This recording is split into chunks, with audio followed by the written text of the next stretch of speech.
Right. Welcome back to Spelljammer Adventures in Space. Does anyone want to remind me what happened in the last session? Oh yeah, I will. Go ahead, Kieran. Last time I went out and I went to space and it was like an academy, man. I met two new friends, Barnabas and Ruara. Yeah. And we went through some different things and I got a lot of hats, man. Touched a fountain. I think it was a waterfall actually. And then at the end, Rulara beat this guy and he got real mad. It was bad vibes, man. And then we went to help Mert, the guy I met down in Undercliff Village. But we kind of fucked up and my insides got exploded helping Barnabas, yeah. I still love that Rohan thinks we've gone to space even though we're just a little bit off the shore. Well, anything else anyone can add? Then you covered it. Yeah, you joined Spelljammer Academy, you went through a number of different training exercises, and like Kieran said, you eventually went to make a delivery to Mert the Merciless, the Academy's founder, before an attack that saw Barnabas killed, and then Rohan channeling some kind of magic that brought him back to life. So tensions are running high at Spelljammer Academy on the island of Nimbrow, a place off the shore of Chult, I believe. There's been a recent rash of thefts that you've heard about throughout the Academy, and now an attack against the Academy's founder and the 3 cadets who were caught right in the middle of the madness.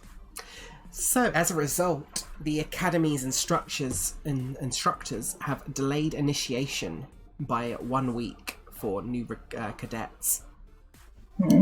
So, the magical humming and beeps of the medbay slowly brings our first scene into focus. We begin our session as we find both Rohan and Barnabas in hospital beds, facing opposite each other. Both expected to make a recovery from their endeavours, but certainly not without consequence. You both look to each other, engaging one another in small talk before the door begins to creak. I need a number of different roles here.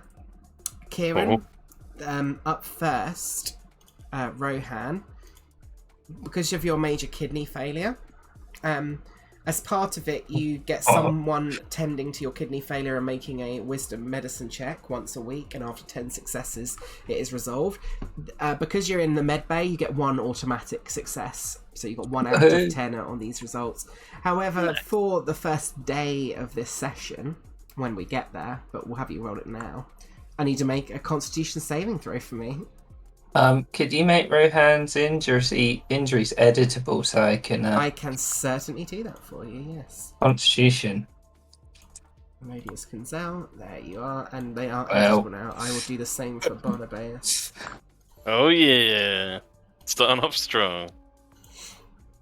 What did you get? A 5, nice. You are poisoned until you finish a long rest. Once we start the day proper, at least. I don't believe Barnabas has to make any rolls himself because the minor nausea is resolved, so you can delete that from his injuries if you choose to. Yes! But the groin injury is not. It is certainly not. And following up with that, I will need, as the two of you chat amongst each other, one of you to roll a d6 for me, please. Go on, Rohan. Spin that cube. Let's take you over to the screen as well.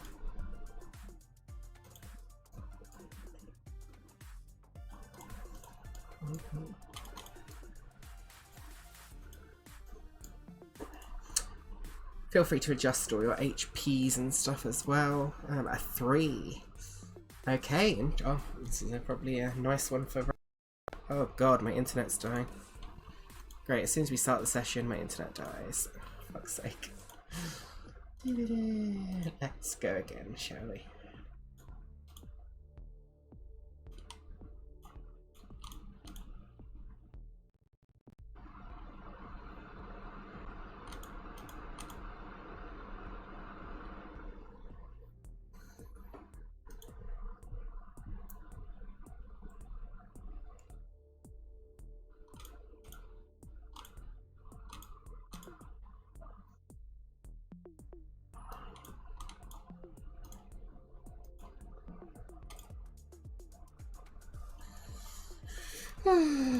Apologies, bear with me. Now Discord won't load. Snooze a well-earned rest now. Feeling. I've been asleep for days. At least feels like days. Well, you did a very big thing, Rohan. I shan't forget it. It's nothing, man. Don't worry about it. Assuredly, and he kind of gets a bit more animated and then winces. Oh, it's assuredly not nothing. Save the life of a GIF, and you've got protection for the rest of your life. Cheers, man. Based on what we just went through, I think I'll need it. And he slaps his knees. Apologies, it wouldn't be a D&D session without my internet dying right at the beginning. I did wonder. Yes. So, as you chat amongst yourselves in the medbay, you roll a 3, and the door creaking aside, you spot a familiar face as Mr. Blip has come to visit you both. Mr. Blip, if you all remember, was I can reveal him to you, because why not? He is the Academy Quartermaster, who you all met in the last session. Hell yeah. He was a small autonome who equipped you with your weapons before Rohan spun him a tale of mechanical aardvarks and involving him in a conspiracy theory as a result. Mr. Blip comes rushing sort of up to you, Rohan, and he just says, "Oh, hello, good boy. Seems you're resting up well and recovering." Yeah, man, I'm doing pretty good considering. And then he looks over to Barnabas and says, "Oh, and you're doing well, fellow cadet. Nice to see you. Not quite so unconscious anymore." Yes, thank you, Mr. Blip. It's been a difficult recovery, but I'm here. Fantastic. All the instructors and all the other students are giving you their well wishes, I'm sure. and he kind of just turns away from Barnabas, completely ignoring him, and kind of leans into Rohan more, and he's like, I've sort of whispering as he does, he just sort of says, "I've been in your absence, I've been doing some research, wildly fascinating since I last saw you. I've been looking into those mechanical aardvarks you were talking about.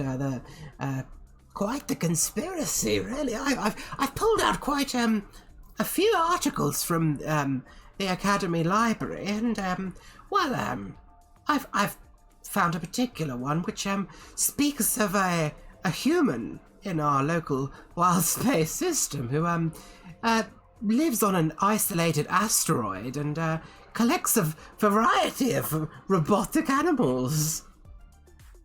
You mean made out of metal or something? Yeah, including mechanical aardvarks, as it would have it. I can't tell you, since I've been taken out, I've got these abilities. Maybe I can pose as a mechanical aardvark. I mean, he'd wild shape into a badger. totally forgot he was a druid. Well, this is. I heard the rumours of some kind of powers emanating from your boy, but it seems that you've. Well, He just sort of turns to you, Barnabas. He's like, he's quite talented, isn't he? Don't know the half of it, Mr. Blip. If it wasn't for this fine badger here, I wouldn't be alive. Well, you know what they say.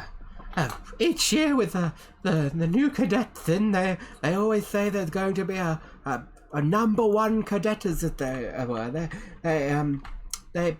Every there's a little bit of secret behind the secret sauce, really, for you. But all the instructors, they like to we like to take a little bet ourselves and see who they are, the most likely to succeed in the academy each year. We ought to take a few bets amongst ourselves, and personally, I'll be putting my bets all on Mr. Moonriver here. And turns back and he's like, "No, man, that's a pretty dumb bet. You should bet on Barney or Rulara. They got way more. Did you see me on that assault course, man? Hard times, yeah."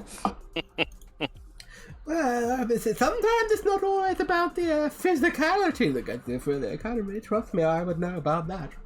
Anyway, I thought I'd So you're saying it's the intelligence? And he looks over at Barney. I think I got that pretty down. Then you're going to be fine, my boy. You're going to be fine. Just don't you worry. Well, I just thought I'd pop in and let you know that. And he kind of taps his nose, and his eyes change colour from being sort of like a sort of excited green to kind of like a secretive purple. And he's sort of like, our secret conversation. And I thought I'd just check in on you and see how you're doing. And well, fellow cadets, hope to see you back in action in training by the end of the week. Are we all excited? Are we all ready to go?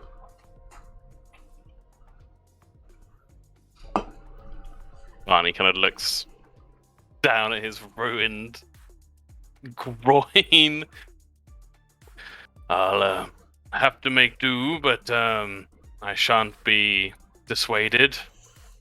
It's a place for me yet on a fine vessel, I'm sure. Well, just what we want to hear. Just what we want to hear, my boy. Very well. I will leave you to your recovery. I have best of wishes. Cheers, man. We've got this. And he'd like thumbs up. Yeah, and he sort of gives he sort of looks to you, Barney, and sort of like gives him like a little nod, and his eyes remain kind of a standard orange, and turns to Rohan and gives him a little thumbs up, and his eyes light up into a very excited green. Before he moves his way back to what he was doing. In the meantime, we cut away from this small scene within the Spelljammer medbay, and we make our way over to Rulara. Rulara, you find yourself having been invited by Seth Abenzine. I think I'm pronouncing that right. Let me just double check. Who dat? Abenzine, I did pronounce it right. I will remind you, and you'll be reminded that Seth is the Spelljammer training officer who you took part in.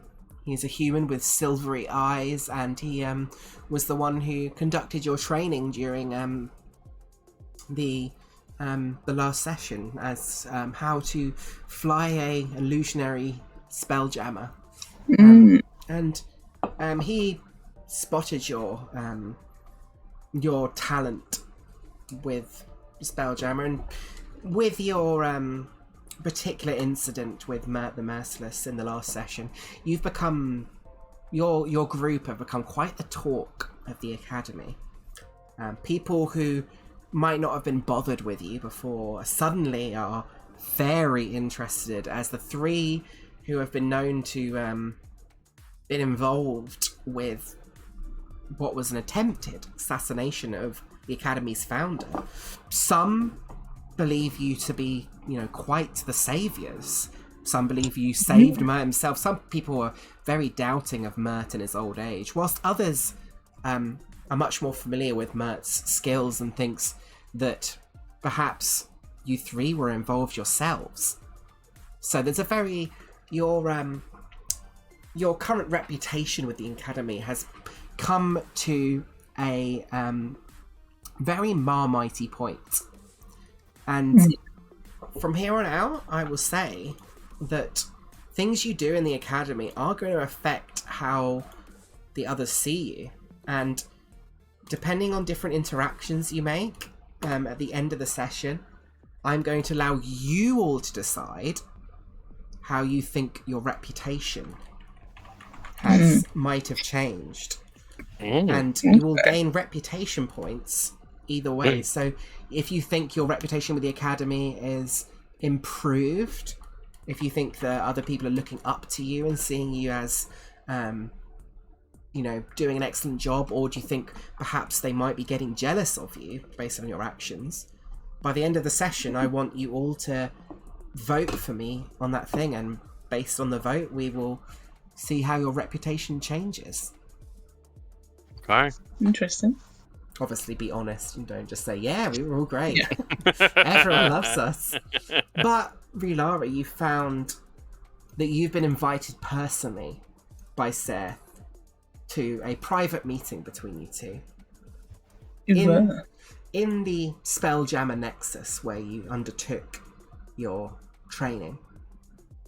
And you find yourself walking through the corridors and eventually winding up the staircase on the outer side of Spelljammer Academy and finding yourself within the Spelljammer Nexus itself, just above the simulation step. And Rilara, you meet with Seth, who is his usual jovial self, but also quite his quick wit and sharp tongue, giving you lots of jabs and quips about your involvement in the recent events, and very much going through the recent rumours and the talk in the Academy, and with flair and illusory magic, he's sort of making quite a bit of light of it, and quite, as an instructor, he seems to be just sort of delighting in the fact that nothing went wrong, but you think this is quite a jovial man and quite a it's nothing. You think nothing can really bother him, so he seems to be sort of lapping up in humour in a way. Okay. And as you chat with him, he looks to you and he says, Rilara, your performance in the I have to say I invited you here. Your performance in the training exercise was the best we've had this year so far. Whoa, really? Well, I tried my best, I guess. Well, it was quite fabulous, I have to say. We've not had a better student who's shown such a natural, inherent what's the word? I was going to say apathy, but that's not the right word. Ability. Ability for who's taken to the role so quickly of piloting a Spelljammer, even in a simulatory experience like this one. I hope to do it for real one day then. Well, you certainly will if you continue on the way you have so far. Furthermore, obviously, I've taken a particular shine in his eyes. You see the pools of quicksilver kind of shine over as they do, they shimmer. He says, with the recent involvement of what has happened with our most wonderful founder, obviously your involvement in such a thing has made me take notice, and I like to take notice of students who I think show potential. I think a lot of people have taken notice. I've seen a lot of eyeballs looking this way. Trust me, But, I have noticed myself. This kind of attention, it makes or breaks people. And, well, us instructors,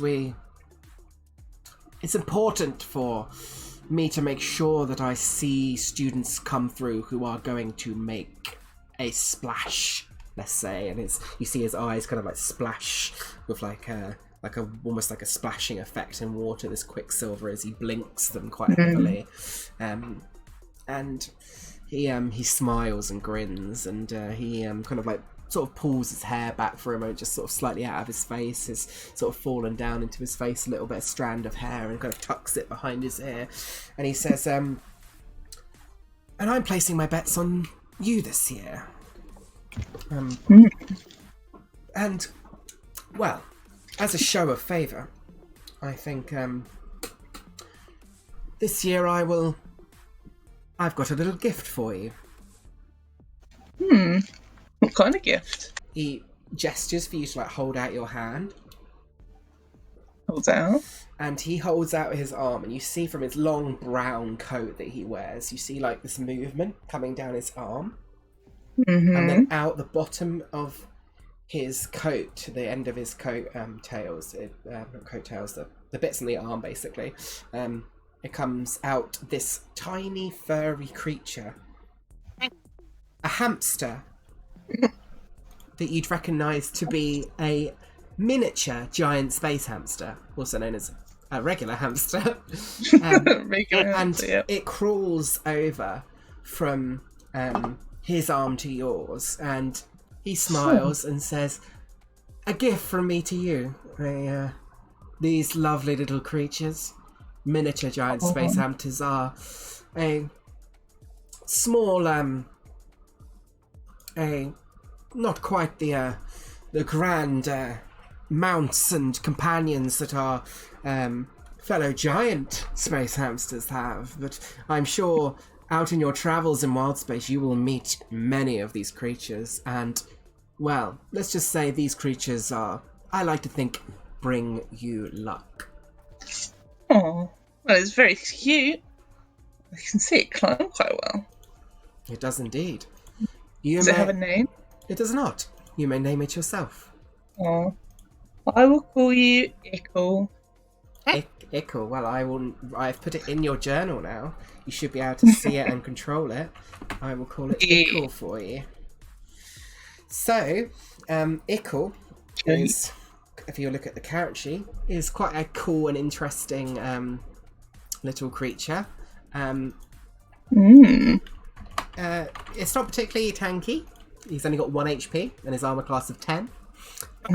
However, these miniature giant space hamsters are quite special because they are so infused with magical energy because of their origins. You see, the miniature giant space hamsters are unique in a way that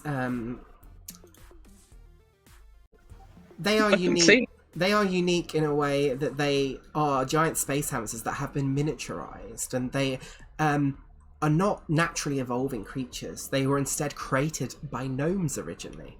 And the gnomes experimented with giant space hamsters, breeding by mixing enchanted substances from a variety of monsters into the process, which produced several varieties of giant space hamster. And among those, the miniature giant space hamster is one of the most unusual varieties. And as a result, they are inherently magical creatures. So when a miniature giant space hamster is reduced to 0 hit points, it immediately becomes stable and is surrounded by a field of magical energy equivalent to the spell of Otaluke's Resilient Sphere. The effect lasts for 1 minute until it ends with a loud pop sound. Also, another good thing about miniature giant space hamsters is if you cast the Enlarge spell on them, it becomes a regular giant space hamster and takes all the stats of that creature for that spell, duration of that spell. Nice. And, well, when that happens, you certainly will be able to see how effective that kind of creature can be. Seth would also be explaining all of this to you. He would also give you the copy of the spell Enlarge Reduce for your spellbook. So you may add that to your spell list. Wizards learn that spell? I believe so. Let's have a look. Let's have a look. If not, then you can do it anyway. I believe they can, though. Okay. Yes, they can indeed. It's all good stuff. Nice. Furthermore, Okay. the miniature giant space hamsters do not provoke opportunity attacks, and any attacks made on it miss automatically. Lol. Area effect spells always seem to miss as well, so you can't actually kill this adorable creature easily. So only really special effects can trigger its sphere of undeath. They are not easy to kill. Oh, he's going to be good to practice on. Certainly. Seth would explain all of this to you and says, well, I hope you put little Ickle to great use. I see great things in you, Miss Rilara. Oh, thank you. Well, I'm not going to let you down with such a prize like Ickle. He winks and line. says, please don't. Don't you worry. I can practice every day. Should I come here? Please. I would like to see you practice each day in here. I know initiation does not begin for another week, but I still expect to see you in here each day. You know what? Let's start right now. Couldn't have said it better myself. And as you begin practicing once again with the simulatory Spelljammer helm. And you gain a point of inspiration as well, Rulara. And also, Rohan, you would have gained a point of inspiration. Sorry, I forgot to say. yeah. No, I've already got one, I think. From Mr. Blip. Okay, that's fine then. You've already got one. Which, in that case, feel free to re-roll your Constitution save from earlier. Thank you. Come on, Rohan. Let's see how it goes. There Hey. we go. So you are no longer poisoned. Very useful. Thank you. Does that count as his... Wait. That is- Wisdom every other week. Okay, Yeah, Jesus. which you have one automatic success on because the medical staff are tending to you.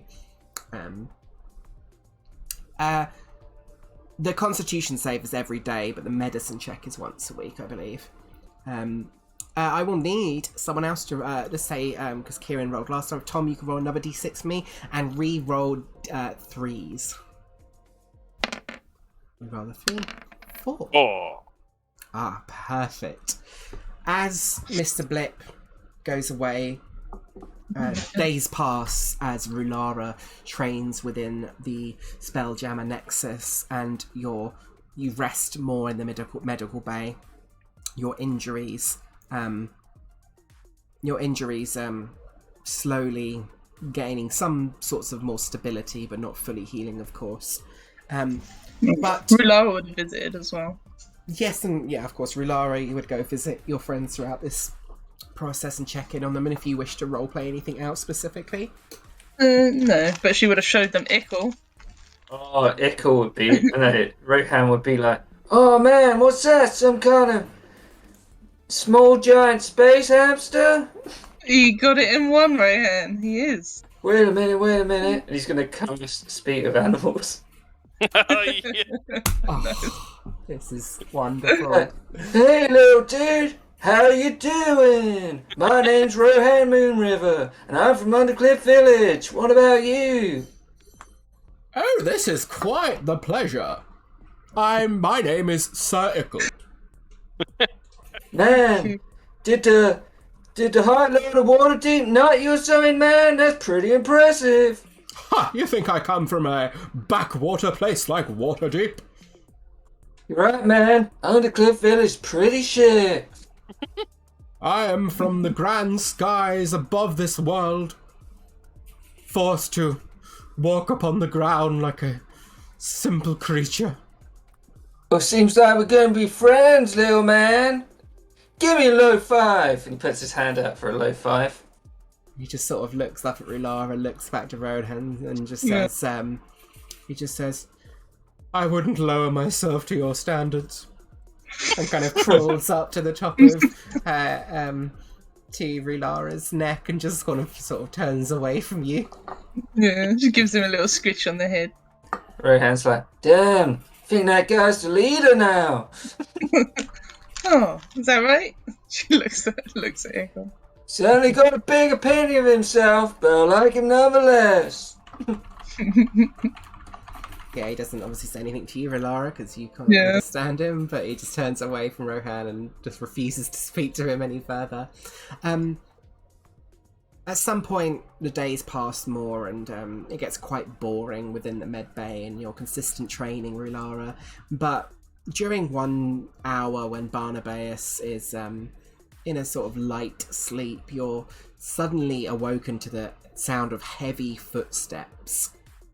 As you recognise, Barnabas, recognise the famous general, 5-star general, Radcliffe Thames, has entered the room.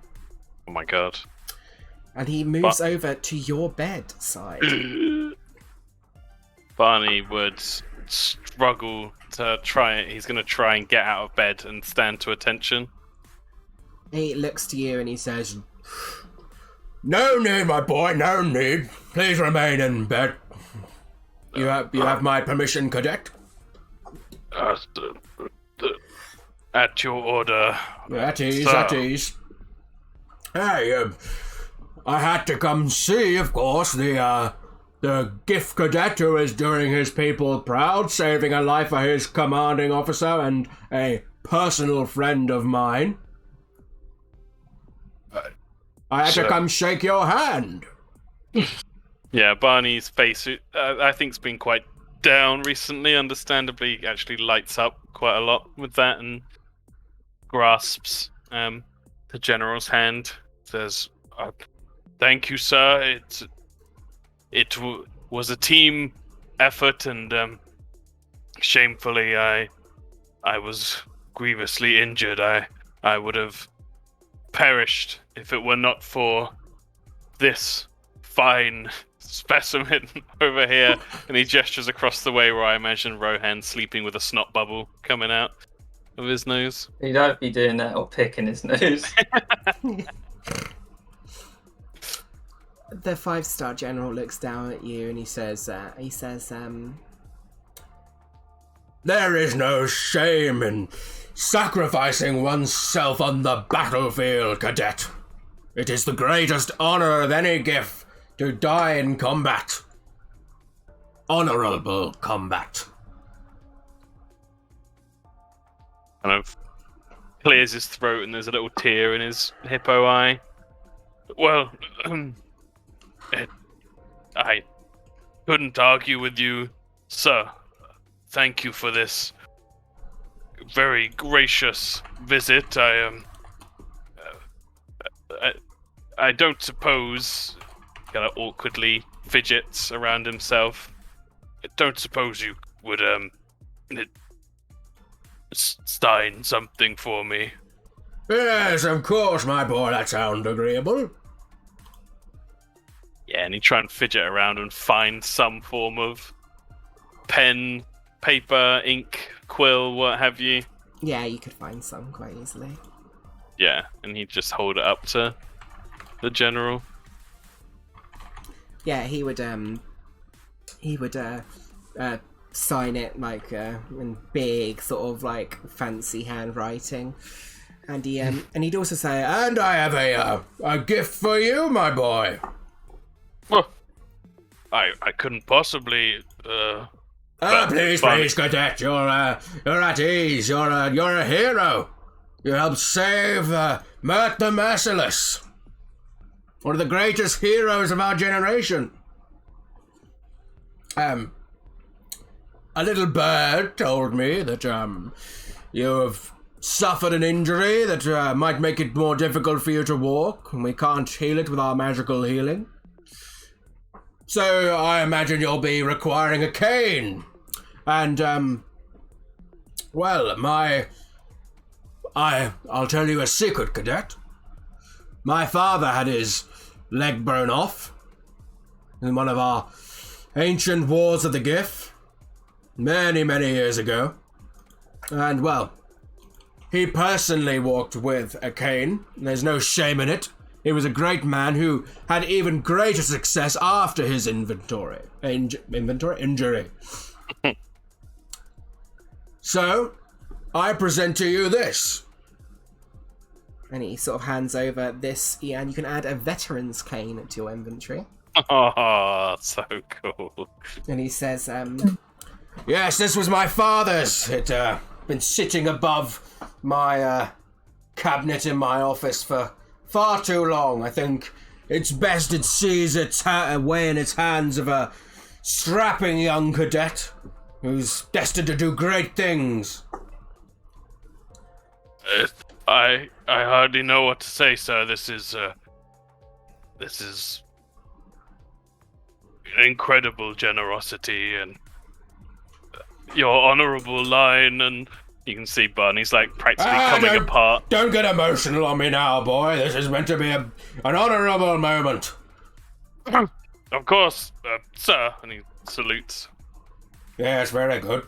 Well, rest yourself up. I expect you to be ready for training. I'll be departing the academy soon. Very important business to attend to. Off-world, of course. Of course, sir.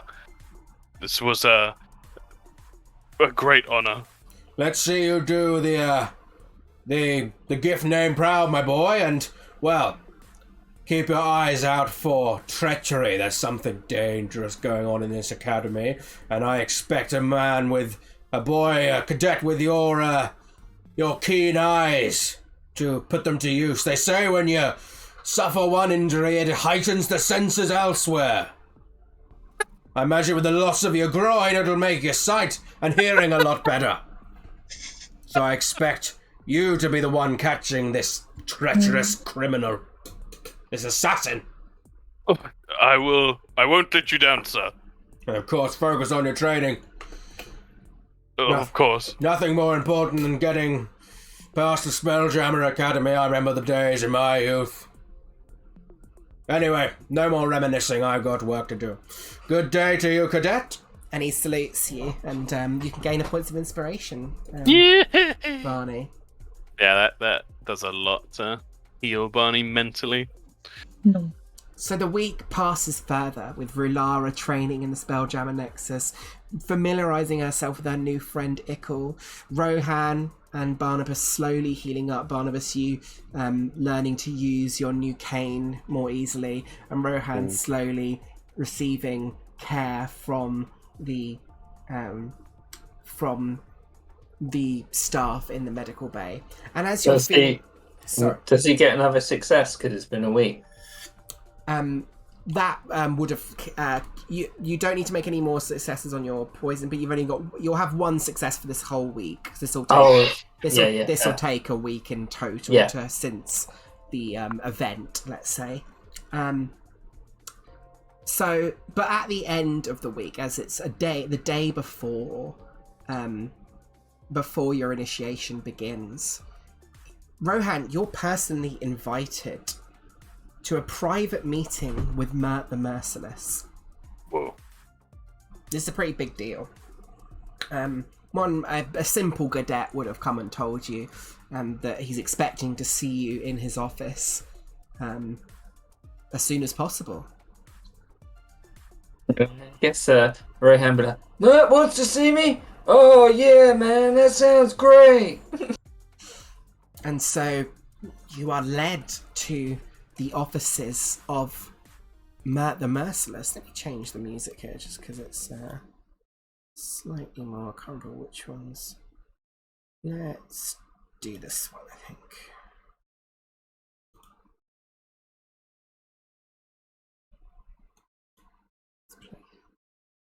Why isn't that playing? I knew I recognised that music. It's not playing for me. Ah, it was for me. So good. It's great music, but there we go. So you make your way to the head of Spelljammer Academy through the personally invited through security levels that otherwise you would not be able to pass through, and eventually arriving at the Skydock and the offices of Mert the Merciless. Upon arriving, you are greeted by the rotund retired adventurer, and academy leader who offers you a glass of sherry and invites you to sit down. Be like, the doctor said not to have any alcohol because my kidneys, but, you know, screw it. And he I never listen to doctors.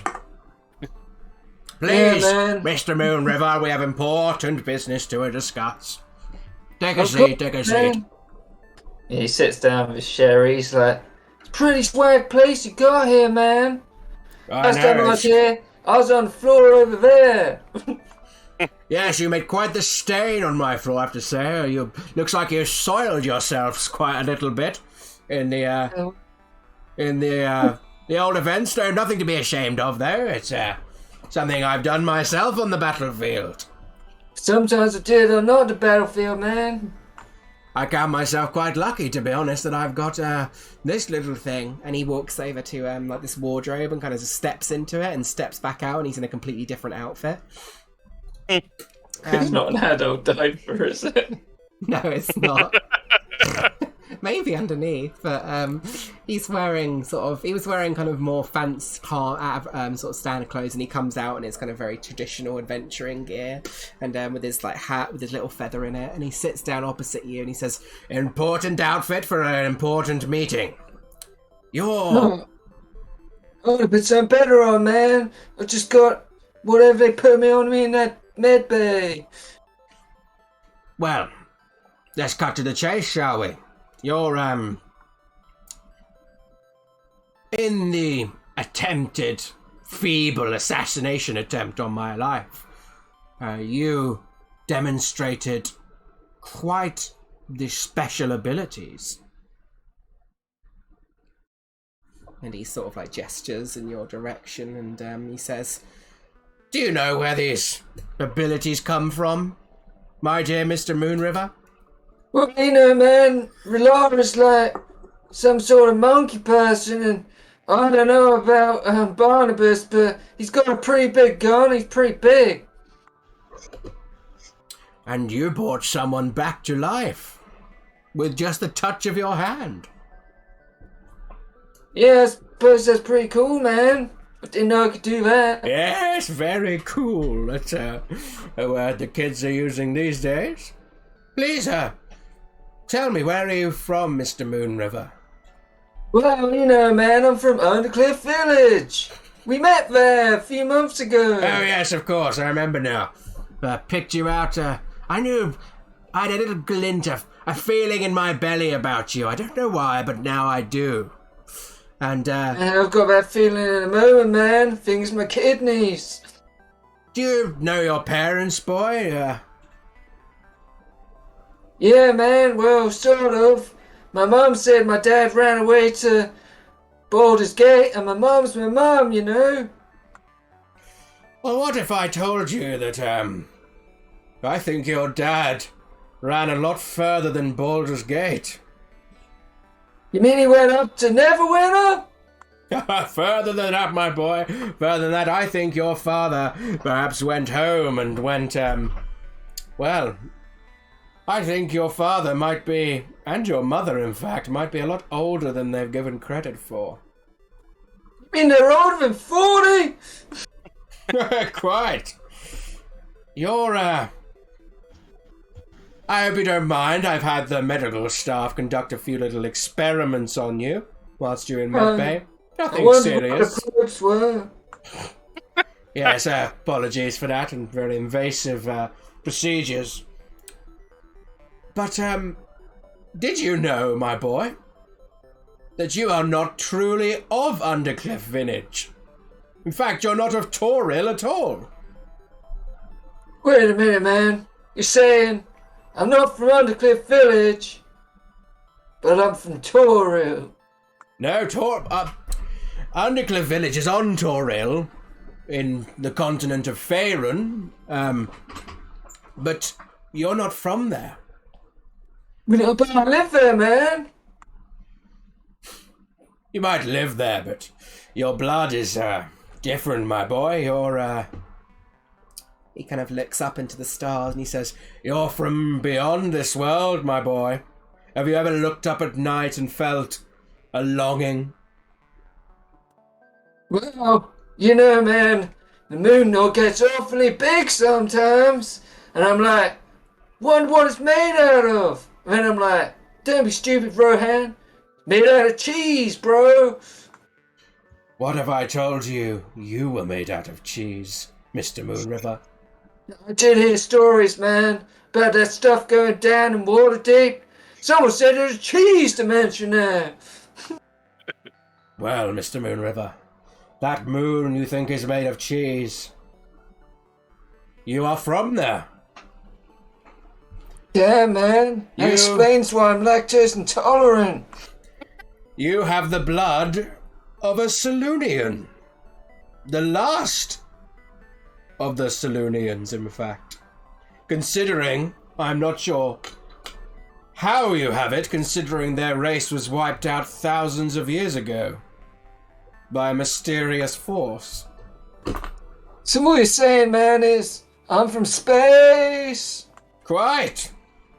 And if I'm correct, which I am, your special abilities to save your friend came from your heritage. Damn, I did wonder how I did that. I mean, I thought everyone could. Only those with special talent and blood in them, my boy. It takes something to be a truly great individual. Yes, I knew I had a good feeling about you when I personally selected you for the academy. Damn, man, that's pretty impressive. You shouldn't let everyone know you can see aliens, man. It's kind of a unique power, bro. Well, keep this to yourself, my boy. You might gather quite the little following should you start telling everyone you are the last of the Selunians. Can I tell Barney and Rilara? If you trust them. Yeah, man. They were with me when those things that attacked you. And then I was like, whoa. And I was like, oh shit, I nearly died, you know? I remember it very well.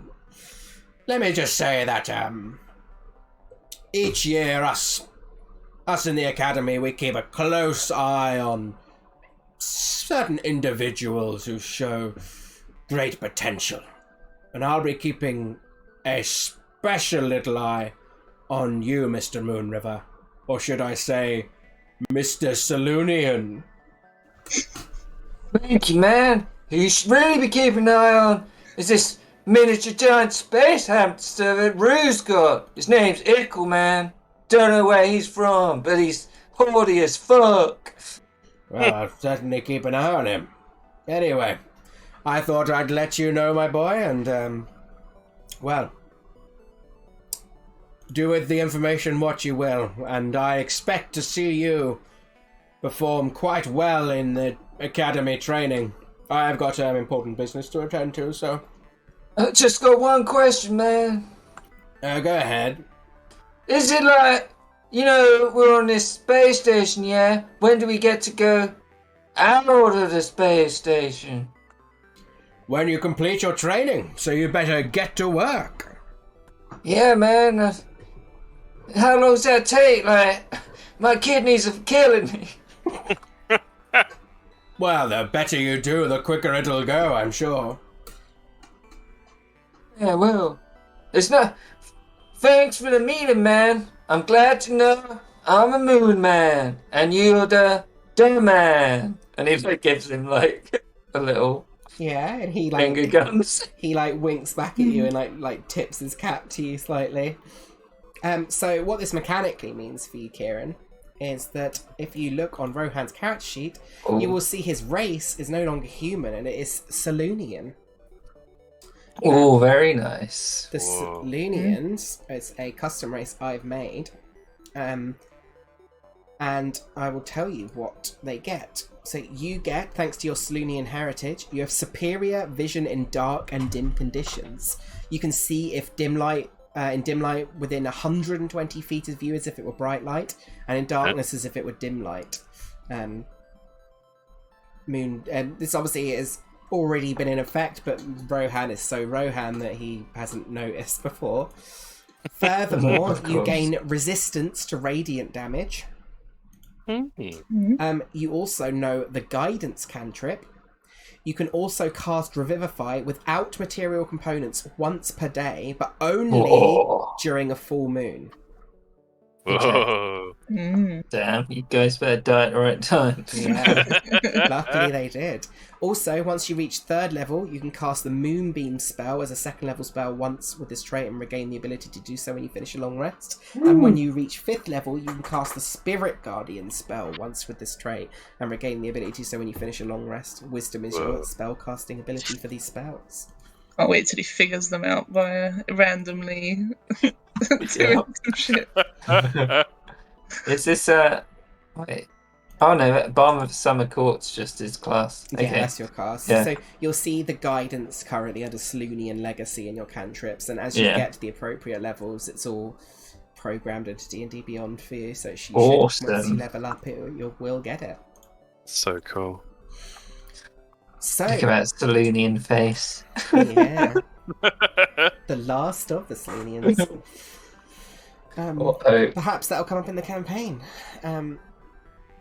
So, finally, as you gather yourselves the night before training, we find ourselves, the scene changes once more after a long day of recovery from Barnabas, a meeting with the Academy's founder for Rohan, and more training in the Spelljammer Nexus with Rilara. You find yourselves making your way to the Weeping Goddess Tavern, as you were invited, because of what you've gone through, to a free meal in the tavern. And you find yourselves all meeting up at the back of a lively tavern that is incredibly... The atmosphere in the room is incredibly excited, as the cadets are eager to get back into training. And so I will move you over to the map. I love this guy. He's a classic of tokens in He everybody's is. campaign. Yeah. Yeah, I saw him on there because he's in the little like pre-generated tokens thing for Wild Mount. So I was just like, yoink, drag that out and put it in. There we got the freeing pass. Yeah. So Ron. many great tokens. So you make your way through the dark corridor of the Weeping Goddess Tavern, and immediately the complete silence of this. If you remember, Rohan ran in here last time, going in one door of complete pitch blackness, running through a corridor about 15 feet of silent darkness before appearing on the other side, where suddenly the music and atmosphere is loud, and so you'd actually find yourselves sort of at the door, having met just before, and you find yourselves the front of a lively tavern, ready to receive. You see that there is a number of different cadets scattered around the entirety of this room, many who turn and sort of like begin sort of chattering amongst themselves as they see you.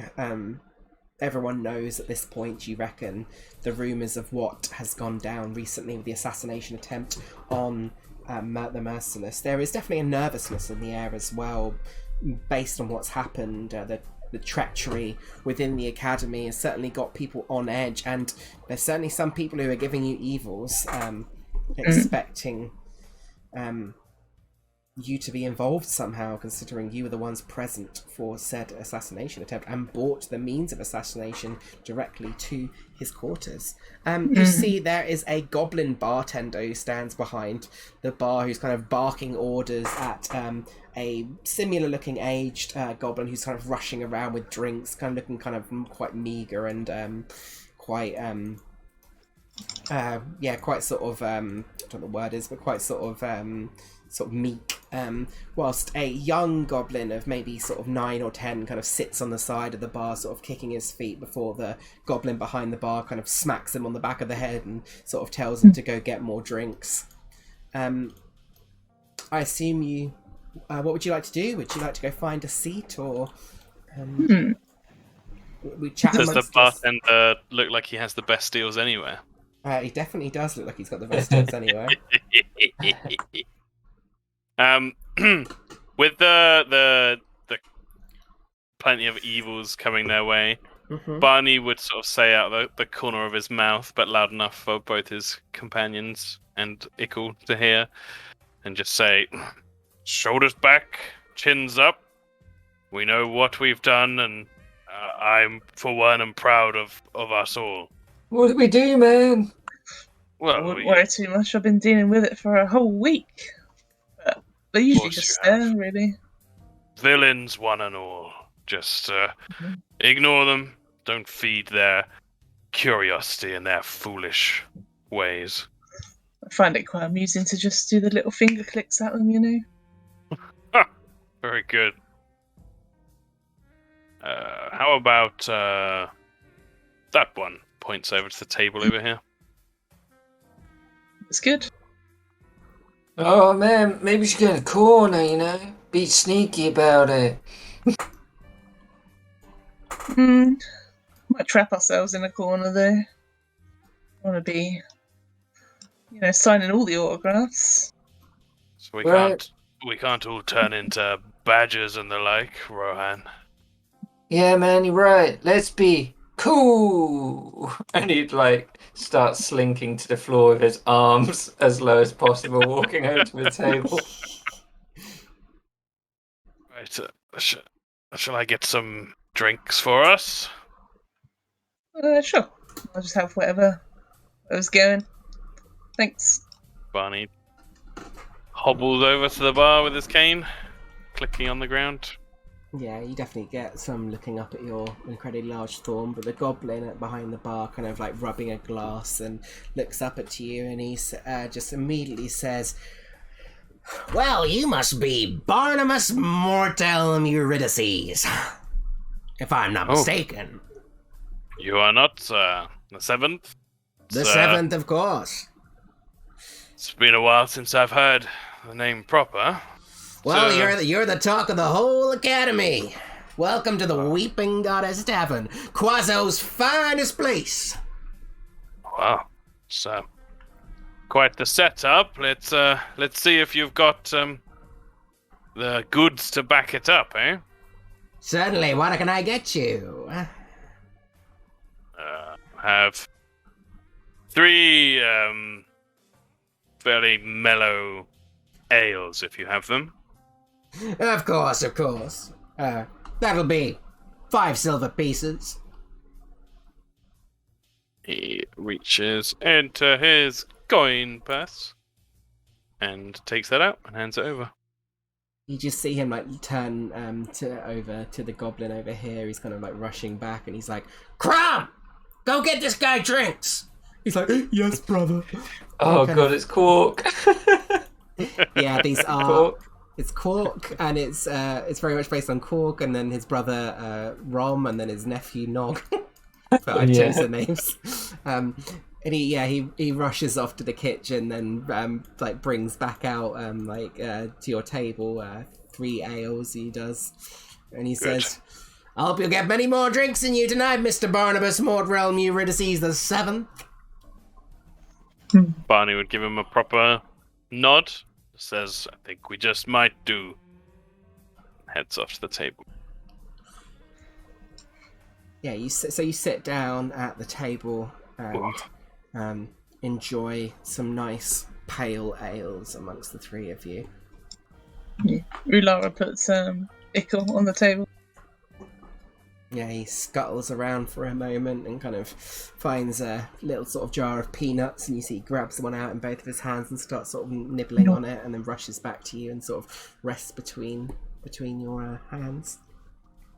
Yeah, Rohan would be like, "Hey guys, I got some pretty big news that Mert told me." oh yeah. All right. He said you can't tell anyone. Okay. look- Maybe not the best place. Then. He looks at Ickle. He's like, yeah. Can your hamster understand common? Uh, I'm not sure. She just looks at Ickle. Does he? So- No. You don't know. I think. Let me look at the stats. I don't believe they've got their languages. You need to cast a spell to be able to talk to him. No languages, and they got intelligence of 2. Yeah. I doubt it. Most animals can't.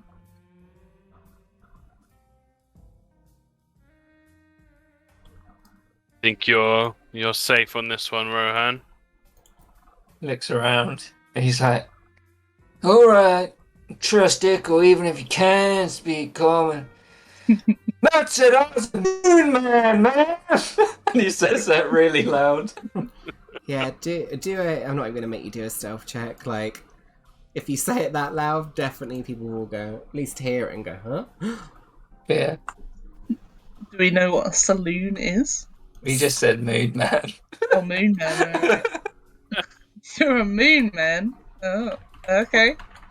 What do you mean, Moon Man? Said- Moon Man Rohan?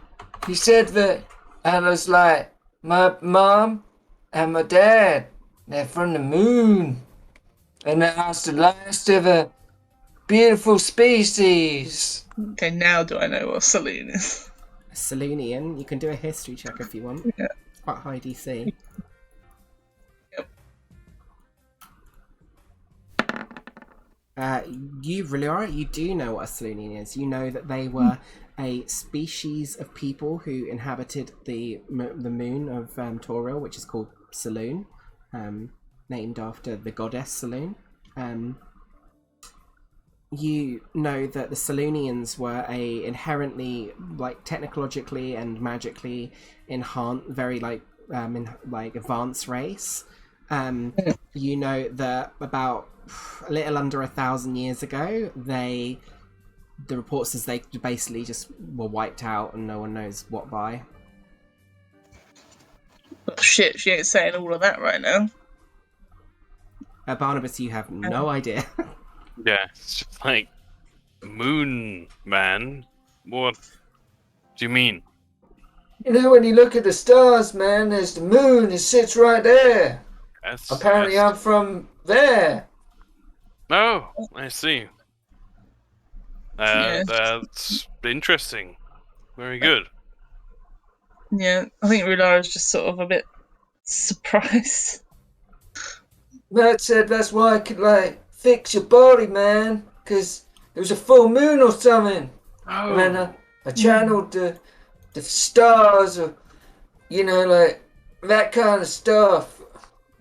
Be careful telling people, Rohan. She sort of goes a bit quieter and closer towards you, Rohan. He leans in. He's like, oh, damn, I thought I was being quiet. Even more quiet. It's quite a revelation. Well, you know. You see Rohan, like, no one else sees this, but you see the hamster, Ickle, resting on Rulara's shoulder, and it just puts a little finger up to its mouth and goes, shh. But no one else sees this, only Rohan sees it. Damn, your hamster's really smart, Ruella. I'm sure he's very, very smart for a hamster. Got a lot going on in that little head of his. Maybe he's a moon man too. For a second, Rohan, you think you see the hamster wink at you. No one else sees this. He starts looking around and he's like, anyway, that's my news. What's going on with you peeps?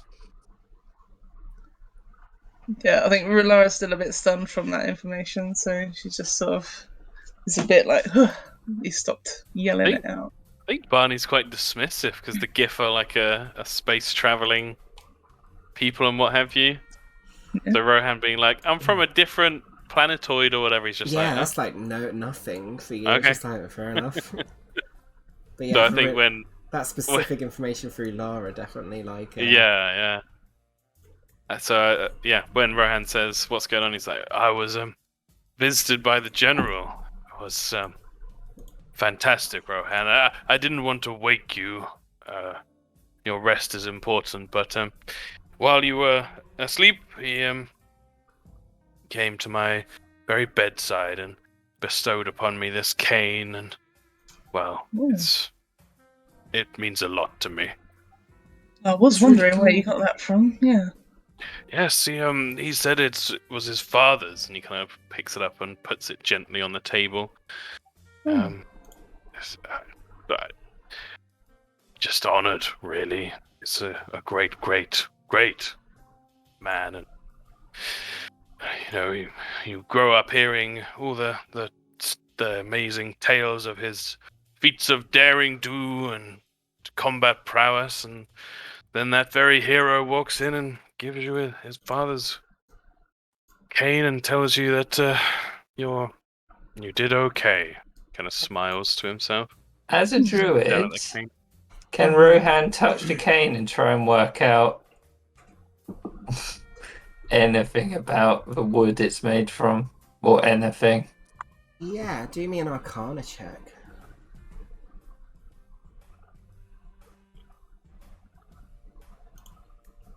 With a 10, you don't really know. Just seems like it looks well crafted and well made, but you don't know anything specific about this particular wood. Just look at it and he'd be like, it's probably a good thing you didn't wake me up, man. I would have just embarrassed you in front of him. No, don't be. You shouldn't be embarrassed, Rohan. You did an amazing thing. I made sure to tell the general that I was here because of you. No, it's not true, man. Your spirit got you through, and the moon. Has to be channeled through you, though. But anyway, what about you, Rulara? Any interesting occurrences? Oh, well, what's his name again? His name is Seth. Seth Abenzine. Well, I got invited to Seth's training area again, and while I've been training this whole week, I've been trying really hard on my controlling the Spelljammer. So hopefully, when we eventually go, I won't crash. He gave me Ickle. Oh, I see. That's really excellent news. I'm glad one of us is going to be in good shape. I feel very out of practice being stuck in that bed. I don't blame you. I would have visited more, but there's a lot of training. Well, I understand. You are doing your best to be the best. You should never apologize for that. And hopefully we get to stick together, and you training will benefit us in the long run anyway. Man, I got a feeling we're all going to stick together somehow. we can go see those, those robots that guy said about. Remember, Barney? Which ones are these? Robotic, what are they? Robotic aardvarks, man, that Blip said about. I don't remember him speaking about such things. Yeah, I think he just said it privately to Rohan, He right? did, very much so. Oh, I forgot, man. We were right next to each other the whole time. As you're chatting, suddenly you see 4 cadets come your way. One you instantly recognise to be the moon elf. Is it moon elf? I can't remember now. Let me just check. Moon elves are a thing, right? Yeah, moon elf. Vina, the other cadet who managed to get Rohan's bunk off of him in the cadet court in the last session, and she's followed by a group of 3 of her fellow cadets.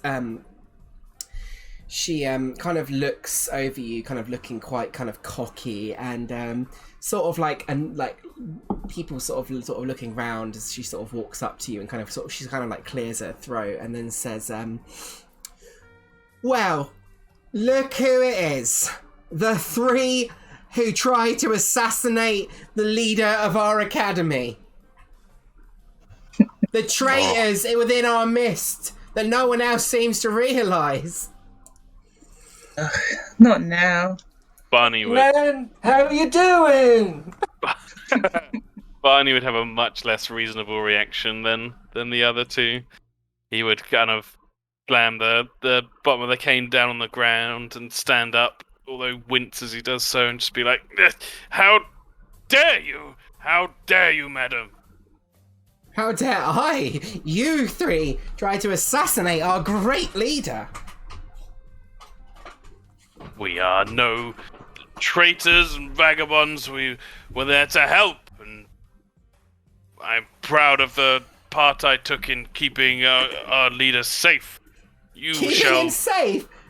You know, the rumours are that you three brought the creatures that would assassinate the great the Myrtilus into his very chambers, and you're the ones who helped.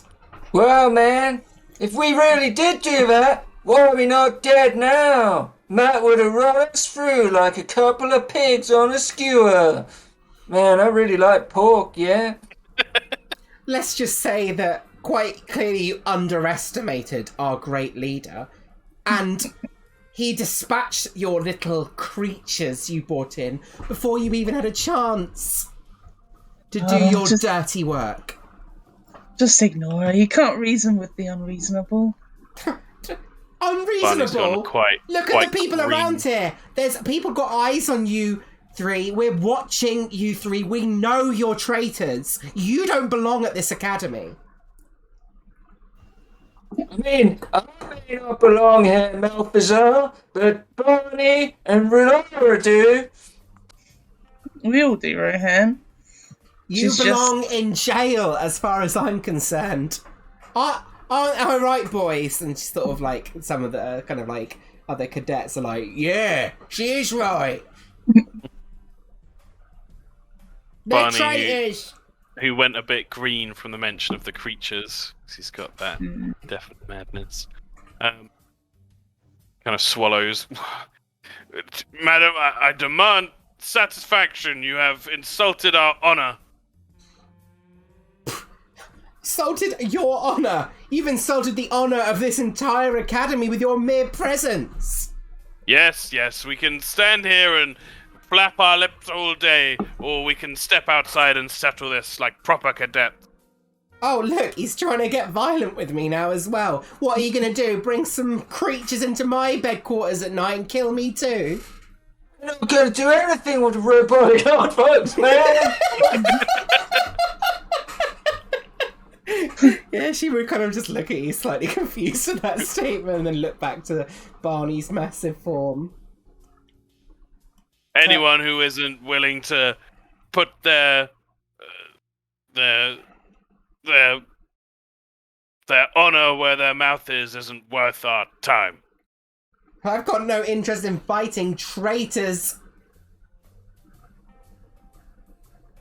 He just kind of fumes and bristles standing there next to her. As you're talking, suddenly through the doors, the room's already gone quite quiet, but it goes even more quiet as like a big sort of haze of smoke comes through the darkness and out steps Bosun Tarto, the one of the chief instructors and commanders in the academy. You'll remember from last session, she's the one who sort of set you up with all your different tasks, etc. Oh yeah. And the sort of the all the attention's on like the altercation happening here, but then many more people sort of turn to her and then are just like, "Oh crap," sort of keep your head down thing. You can see that quickly Vina looks back seeing her, and then suddenly like sort of like goes to like she like pushes into you and then like falls backwards onto a thing like holding her eye and then like starts pointing at you and is like, look what he just attacked me, he attacked me. She's going to make a performance check.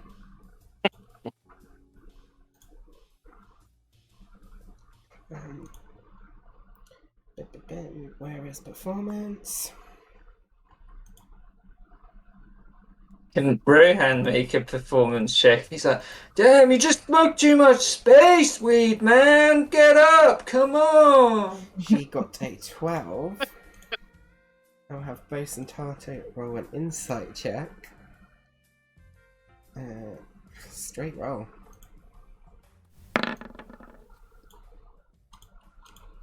Uh-oh. Can Rohan do his performance, the one I said about the space weed?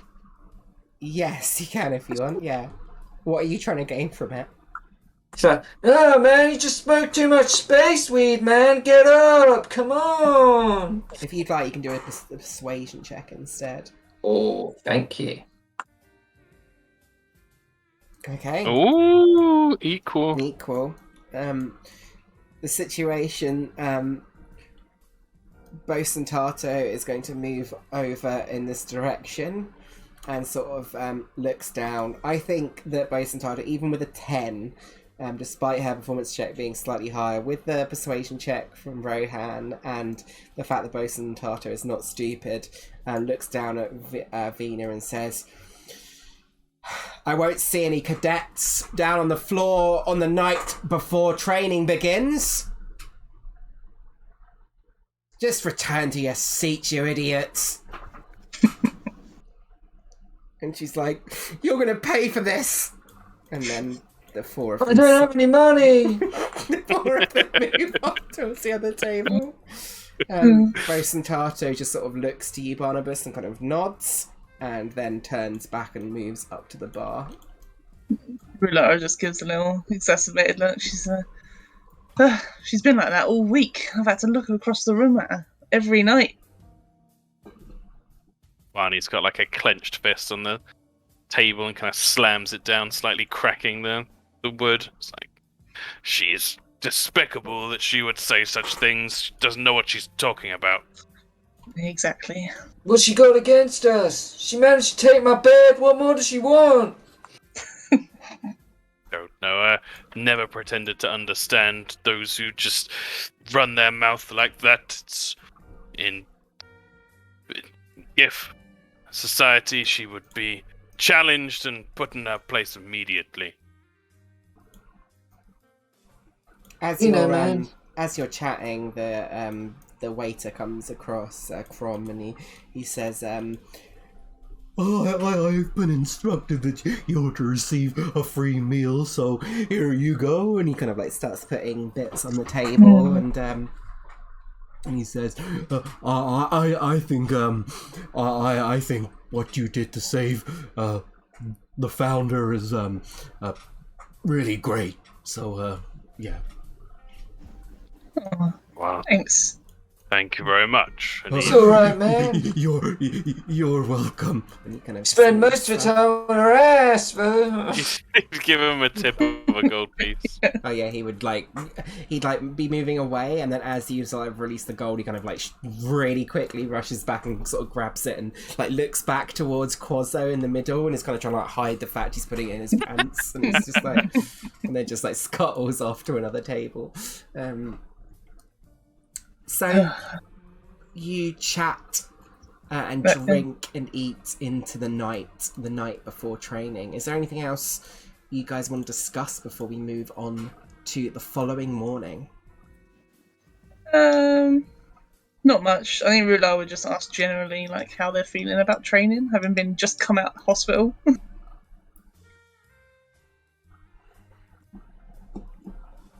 Training?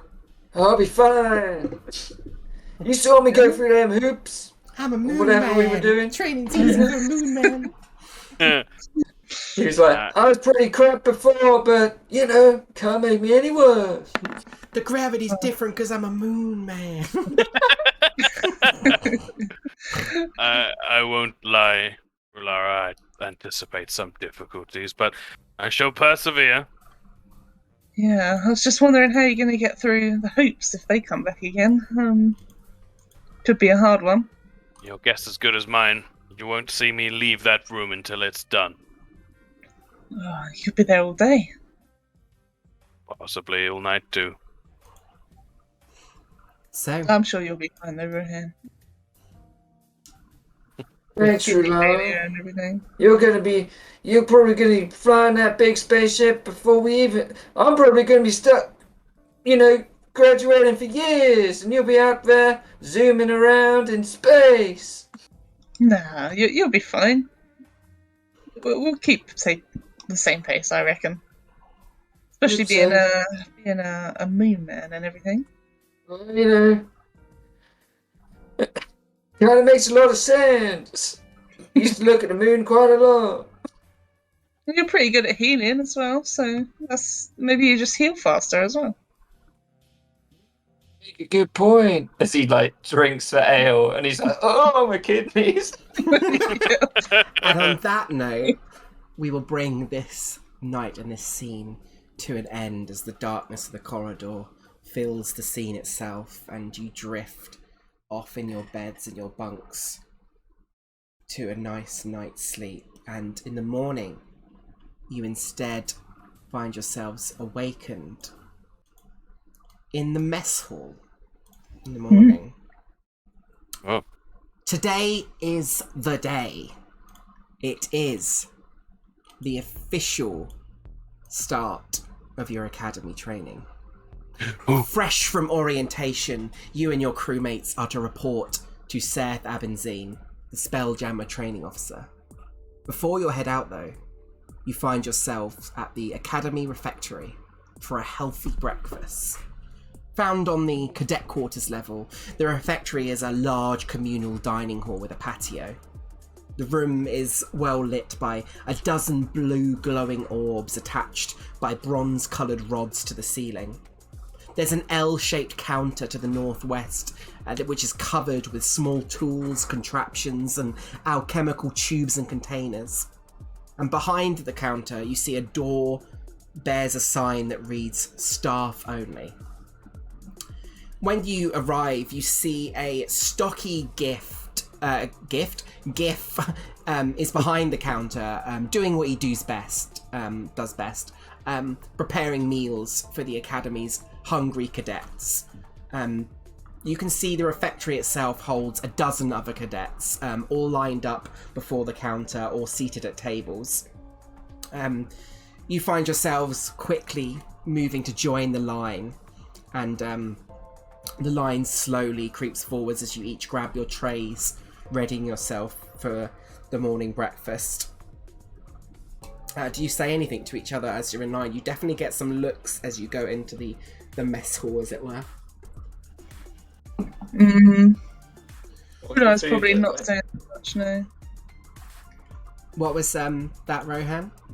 What the food look like? So the food itself looks like a smoky concoction of deep-fried meat or beans held together with sticky starches. The galley cook looks down at you, Rohan, kind of admiring the food, I imagine, from a distance, and he kind of points to this particular one, which is this kind of creamy looking sort of substance with fish heads kind of swimming in the top of it, with a thick concoction of carrots and other vegetables. And you see this huge this GIF, who I will reveal to you what he looks like. Petty Officer Winston Ryback. He looks down at you and he sort of points to this one and he says, I recommend the gunpowder chowder. Slop it on, my brother. Oh yeah, slop it on, that's what I say. And he just takes this big ladle and right onto the plate, the tray you're carrying. This big mess of fish heads and carrots and other vegetables, all in this sort of white, creamy, chowdery sauce. It's just floating. There's the bean stuff there as well. There is as well, a mix of fried beans and all put together. It'd be like, do me a solid, brother. Give me some of that bean stuff as well. Oh, that's what I like to hear it. Put it a little bit on top for you. And he just Got sort of, any, puts a anything, bit you know, like chips to go down with this? I can fry up a few chips for you if you like. Cheers, man. I'll bring them over to you. And you see, and then he sort of looks to you and he says, "Oh, fellow gift, we're not got many this year." Good to see a familiar face. I'll have a double portion of the chowder. Can never say no to gunpowder. Exactly, I named it myself, my own creation. He sort of like puts a big hand up to like high five you. Yeah, Barney would high five him.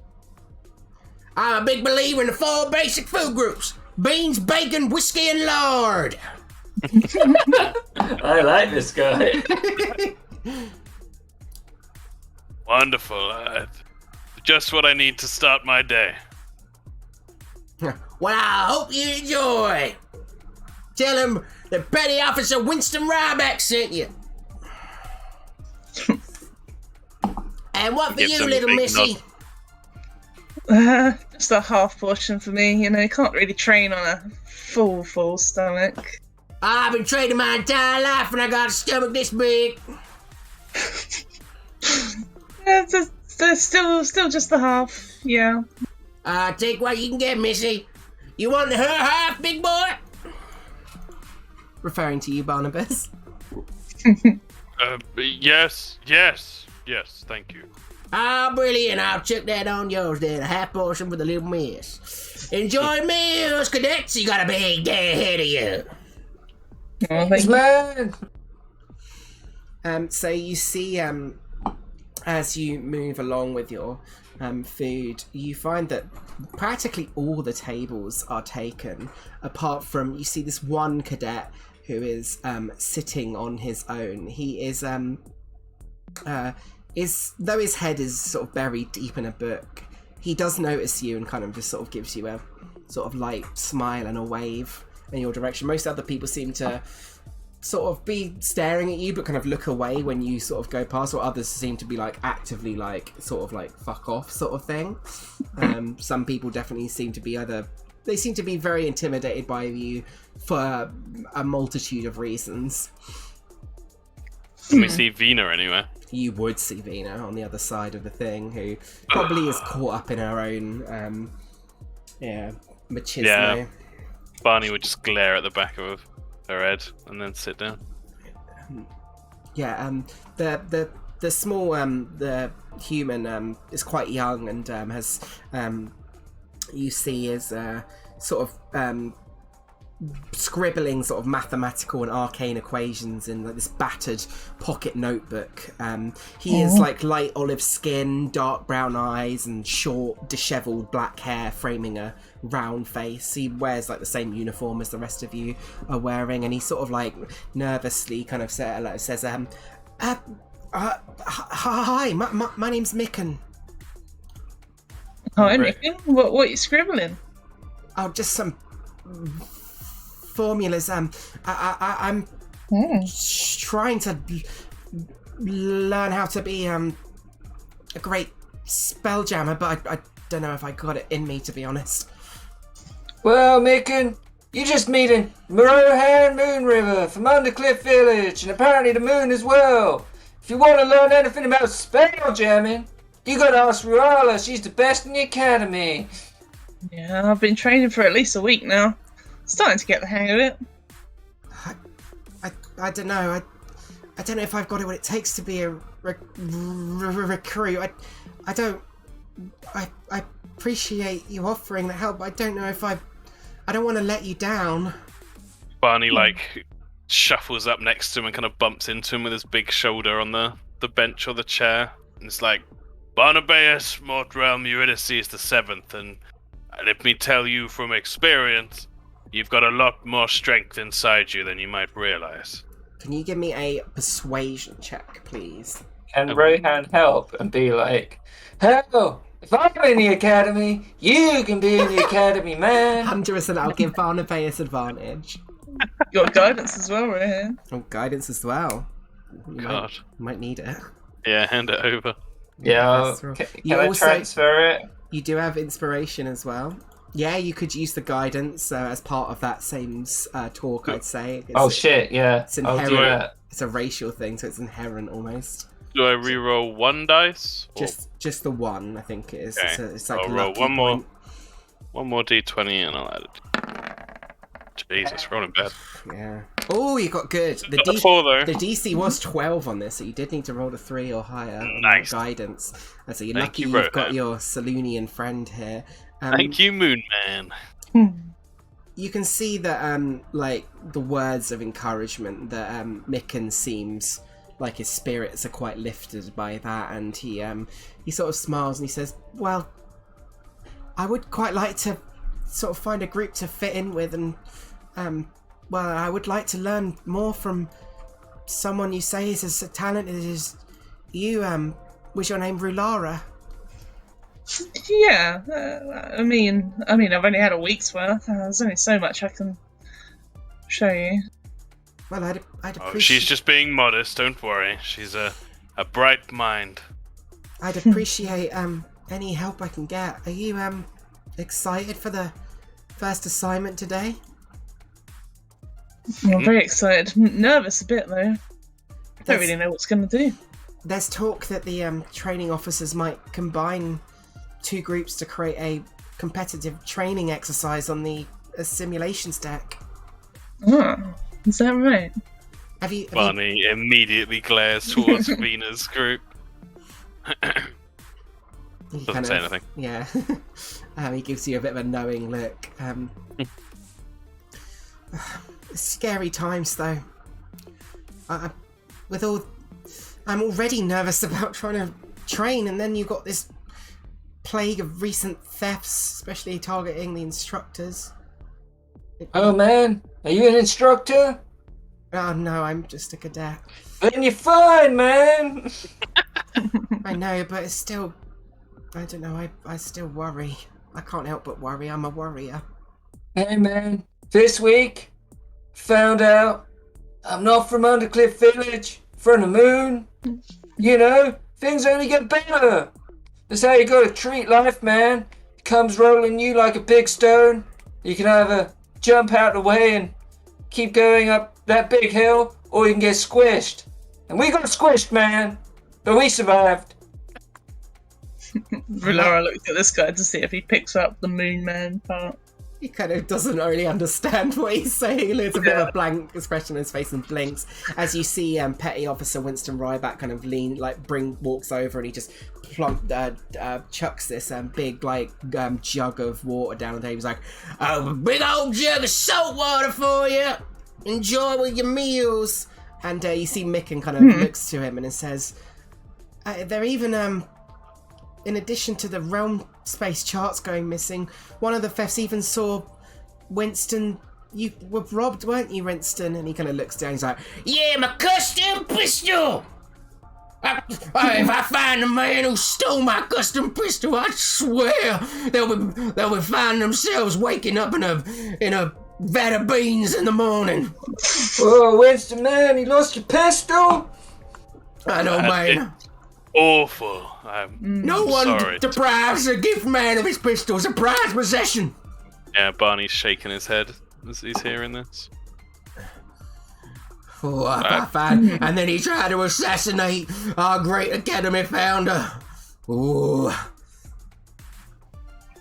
They say They've got a reckoning a coming to them. I know they say the best way to someone's heart is through their stomach, and if I find the man who did this, then they'll learn that literally.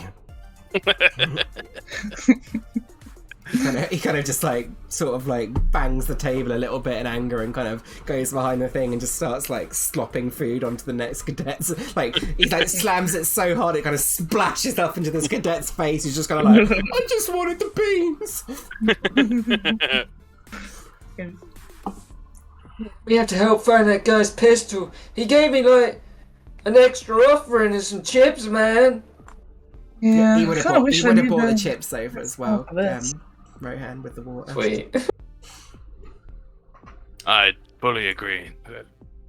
Like losing a limb, your firearm stolen from you. Well, someone here must know locate object, right? This is a magical place. I'm sure some of the instructors do, but I guess I don't know for certain, but I guess this thief is probably concealing them somehow, maybe magically. I suppose you wouldn't need magic to seal them away from the spell. Magic is mysterious. That it is. Well, I hope we can maybe team up in the training if they are going to group us. You guys seem pretty cool. Yeah, if you want. What are you good at now?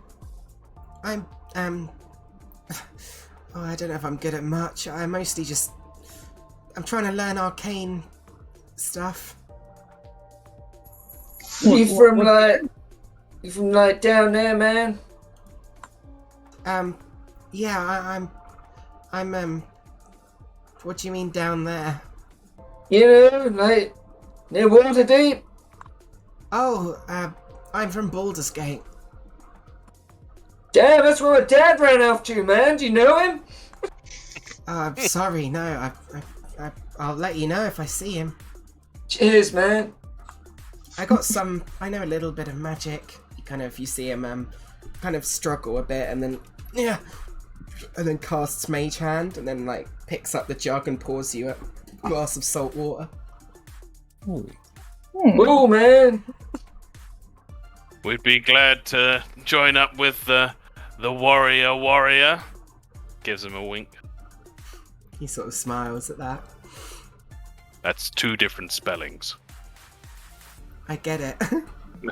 Good, good. He kind of looks over to Rulara and whispers and says, I don't get it. Me neither. So you guys all enjoy a hearty, not the best tasting, it's just, it tastes of salt. Yeah, I don't think Rolara drinks the salt water, it just makes you more thirsty. Yeah, that's the idea. He wants you to consume more calories. But you enjoy a breakfast of champions, let's say, before you travel to the main hall of Spelljammer Academy's simulations deck. You make your way through the halls, finding yourselves there. And when you arrive at the simulations deck, you arrive at the same time as another team of cadets. Once you quite quickly realise is the group headed by Vina herself, who kind of gives you a stern look and then sort of leans into one of the other cadets and kind of whispers something in the air, and they all kind of chuckle and and then kind of they all move up, and one of them kind of swears at you, puts his middle finger up or whatever, from behind, as you all gather in the main hall where today's training officers, Seth, Abenzine and Bosun Tato, both stand waiting. A few members of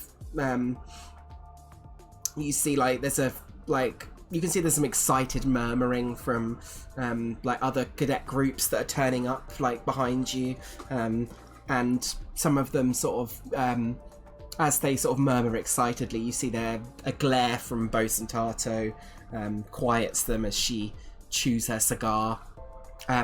Seth Abenzine scans the entire congregation with his silvery eyes, and his stern gaze shifts to a wide grin and says, well, this is going to be fun. So Bosun Tato steps forwards and welcomes all of you cadets and provides the details of an upcoming training exercise. In addition to testing both your skills and talents, the exercise is also a friendly competition between 2 teams of cadets, with each squad earning points that are tracked and recorded by the observing officers. Seth goes on to explain that each team of cadets must assign crew roles to its members. This training exercise will have 2 roles, either two optional roles, captain and shipmate, and 1 mandatory role, Spelljammer. A team can have multiple shipmates, but only 1 captain and only 1 Spelljammer. So, between you can decide who's going to be captain, who's going to be Spelljammer. You have, if you want to, have Micken on your team as well. Yeah. Yeah. The warrior. I think Rohan's already decided. So I need a captain. What are the other? What do they do? So a captains captain do? who assumes, it's a person who assumes the role of the captain. You're basically expected to give orders to other crew members, who in turn are expected to follow those orders. A shipmate is their role is operating the training ship's rigging and shipboard weapons. And finally, the Spelljammer is in the pilot role and is using the training ship using its spelljamming helm. And you must be a spellcaster in order to fill that role. I feel like Micken can only do spelljamming. He can do shipmate as well. Okay. Or captain, if you want to do Rohan captain. would be like, well, it's pretty easy, man. Got Barnabas as captain, Rilara as Spelljammer, me and Micken as a good ship, Rilara. I like the sound of that. I could maybe learn by watching you in action, Rulara. If you think that'll help, yeah. Oh, definitely. I've not got a chance to see. Seth was saying that you posted the best time yet in the entire academy. I mean, I did. So, yeah. Wait a minute, Rilara. Yeah. Pickle's got to be a crewmate, yeah? I mean, he's already a crewmate. He's already in there. Well, he could be the captain, but he doesn't have a cane like Barnabas. Oh, that's true. It's only Barnabas for the captain. So, somewhat embarrassed, but honoured by this, and I do think I will struggle to make my way around the deck with any speed, so perhaps it is for the best if I have a more situated role. I think you see it. So, Oh, man, you got the Imperial Majesty about you. I'll take any orders from you, bro. Smiles. with your roles decided, after a long pull on her cigar, you see Bosun Tato surveys the assembled crews that have all come together. Vina and her little squad of douchebags. Some other, you see Brera in the background. Barnabas kind of gives you a wave, and he's got a squad of other hobgoblins, even though he's a bugbear. And he's just like, and they're just like, Hobgoblin life! And a few other different characters. You see the character you beat at the game of Spelljamming with a group of like similar looking nerdy cadets. What is the rule with using magic, by the way? That's like spells. You can use spells. It's a simulation. It's not. Yeah. Okay. But after a long pull on a cigar, Bosun Tato says, each crew is to navigate their ship through a debris field on the outskirts of Collier, a soaring big gas giant.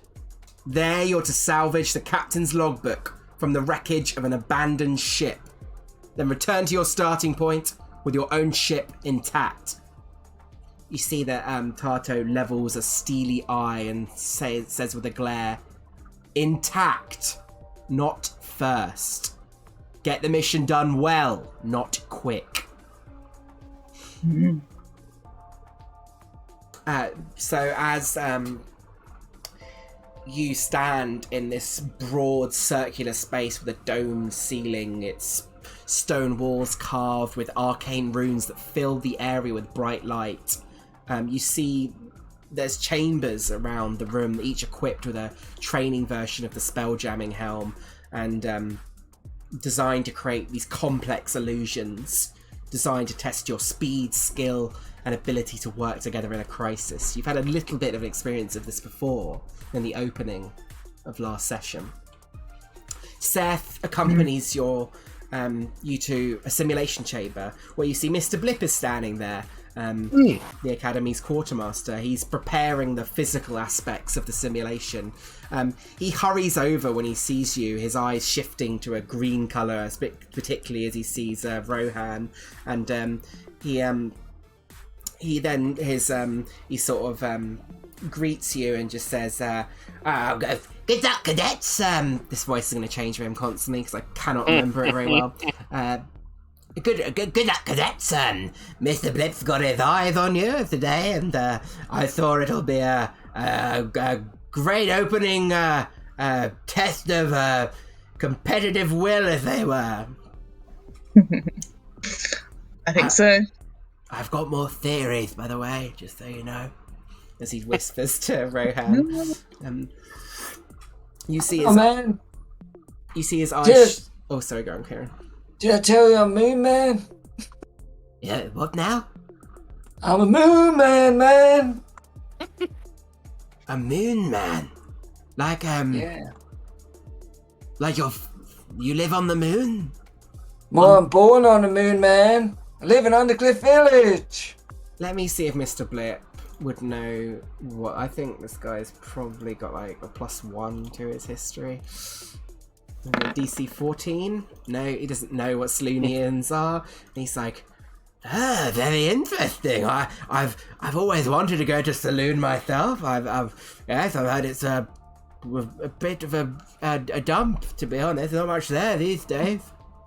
But perhaps there's some kind of secret hidden below the surface? Yeah, of course, man. Maybe that's where my dad went. You're right, man. Let's check it out. Maybe.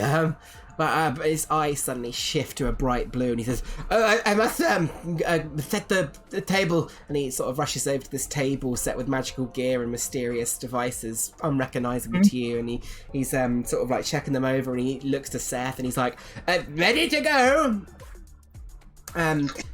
He then Seth kind of leans down and hands each of you a piece of parchment. One is a wild space map that shows the route to your destination, and also a crude sketch of the logbook that you're supposed to retrieve. He then gathers you around the training helm atop the platform, and then he steps back from the platform and he holds your palms, his palms, outwards, and begins an incantation. The sigils scrawled along the walls and floors glow brightly, intensifying as the training officer weaves his powerful illusion. He says, "Good luck, cadets, and don't be afraid. Though these illusions are realistic, thanks to my arcane prowess, they are just that, illusions." Blue-white lines begin to form around you, etching the shape of a ship deck around the platform upon which you stand. The room then melts away amid an explosion of colours, textures and sounds that place you on the deck of a ship that is shaped like a gigantic hammerhead shark. The ship is situated in the sky dock atop Spelljammer Academy. Scudding clouds fill the sky above you. And we'll play some different music. Let's go with this one.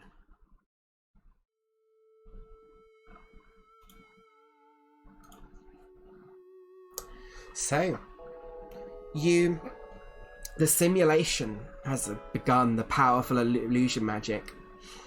Everything looks, feels, and sounds real within the illusion. And the illusion is able to create the sense that you are in areas that dimensions are larger than the room you're actually in. Everything that happens within the illusion is, as far as you're aware, as real as it can be. You would know beforehand that any character who is reduced to 0 hit points by the simulation just falls unconscious, but you're not dying. However, it can be quite intensive, like quite a shock to the system. So you can receive levels of exhaustion if you do remain unconscious when the simulation ends. Okay. So, as Rular, I imagine, steps behind the spell jamming helm, you ready yourselves, Barnabas atop the ship, I imagine, sort of next to the wheel, next to Yeah. Rulara. Both Rohan and Mikan sort of set themselves up on either side of the ship, pulling the sort of sails and getting bits of the ship ready that you've been trained to do. And you begin to ascend into wild space. Can I have Rulara make a spellcasting ability check? So yours would be intelligence. Yeah. Just an intelligence roll. So this will determine how well you manage to take off. You will take off no matter what, but this is a competition between you and the rest of between you and another Spelljammer ship that you can see off to your east on the of the ship. You see another group led by Vina at the top, who gives you a steely gaze, Barnabas, and and you both go to take off. Rulara with a 10. Bit of a shaky start. Unfortunately, you don't get the head start you wanted. You do propel the ship forward, but it's harder than you expect at first. Even though you've done the training, it feels more intense and real. So you don't get a head start on this particular. Oh, it's harder than the models, guys. So I need to quickly do something. All right. Got this. So I'm just going to. No, so you don't get any points for that. I will remind you that the instructors are fully watching and aware of what is going on. So anything you do within this simulation, they are certainly marking off how it's going. Love exams. So the illusion around you ends in a wave of silvery. Sorry, I'm reading the wrong bit. Where is it? Skipped ahead. So the island of Nimbrau disappears quickly beneath your ship, which passes through clouds until the spectacular void of wild space comes into view. So for each to the first part of your challenge, you must use the wild space map. You look down at it, Barnabas, provided to you, and you know, as your role as captain, usually to assign somebody to plot the course and then execute that course. So, as captain, you can either make a survival or a persuasion check to see how well you do, and then as a shipmate, Rohan, you can either make an athletics or acrobatics check, and as a spelljammer, you can either make an investigation or survival. This is a skill challenge to see how well you guys do. So it's best out of 3.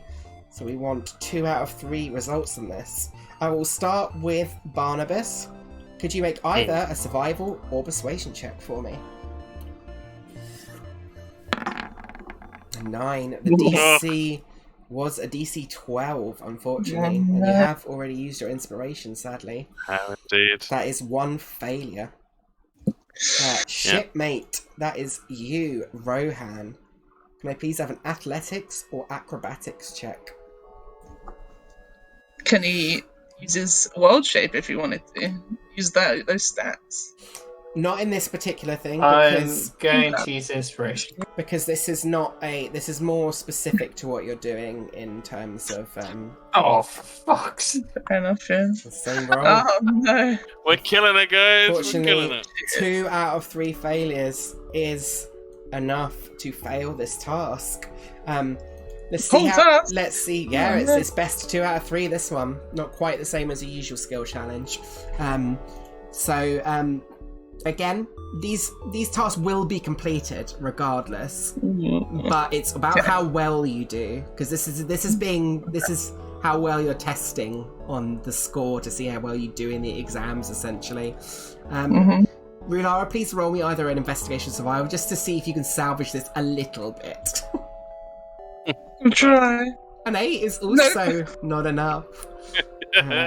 We suck. Not great. Let me quickly just mark that off because I am doing exams and the thing. Okay, so that's fine. Stuff metal.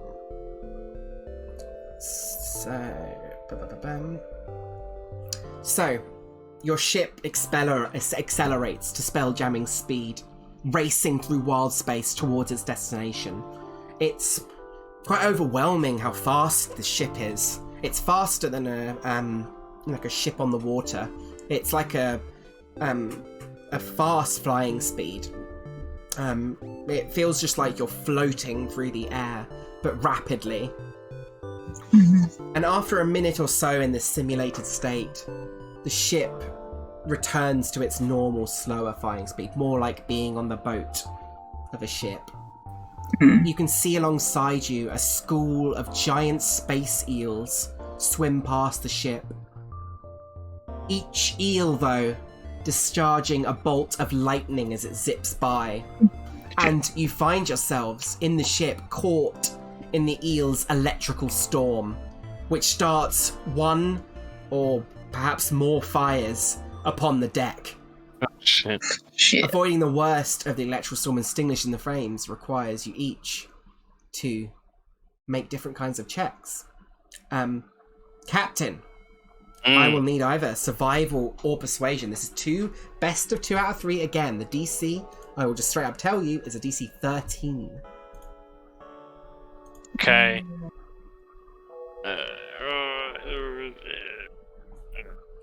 You know what? I think persuasion is more appropriate here. As he's calling out to Just organize wave that fire. get them moving. Oh man! Oh no! Jesus Christ! These are not the best rolls, unfortunately. Failing our exam, guys. Yeah, Yep. You're not doing great on the time. However, there are 2 more chances. Shipmate, Rohan, I need an athletics or acrobatics check. 17. As you see Rohan manages to sort of describe to me, Rohan, actually how your role in helping with extinguish these flames and avoid the worst of these electrical storms with these lightning bolts zipping off these giant space eels swimming past the ship. I imagine he's trying to blow on them. He's like, I'm a moon man. Yeah. And you see Micken start stamping on the flames next to you, and it's just like, we've got this, Rohan. Oh god, I wasn't expecting this much action so quickly. Finally, I need Rulara, either an Arcana or Survival check. But this side, 13 is exactly what you need. yeah. And you will gain 1 Dodging these eels. point. In fact, I'm going to copy this and put it. Give me a second. I'm just going to tick this off so you guys can see it at the end.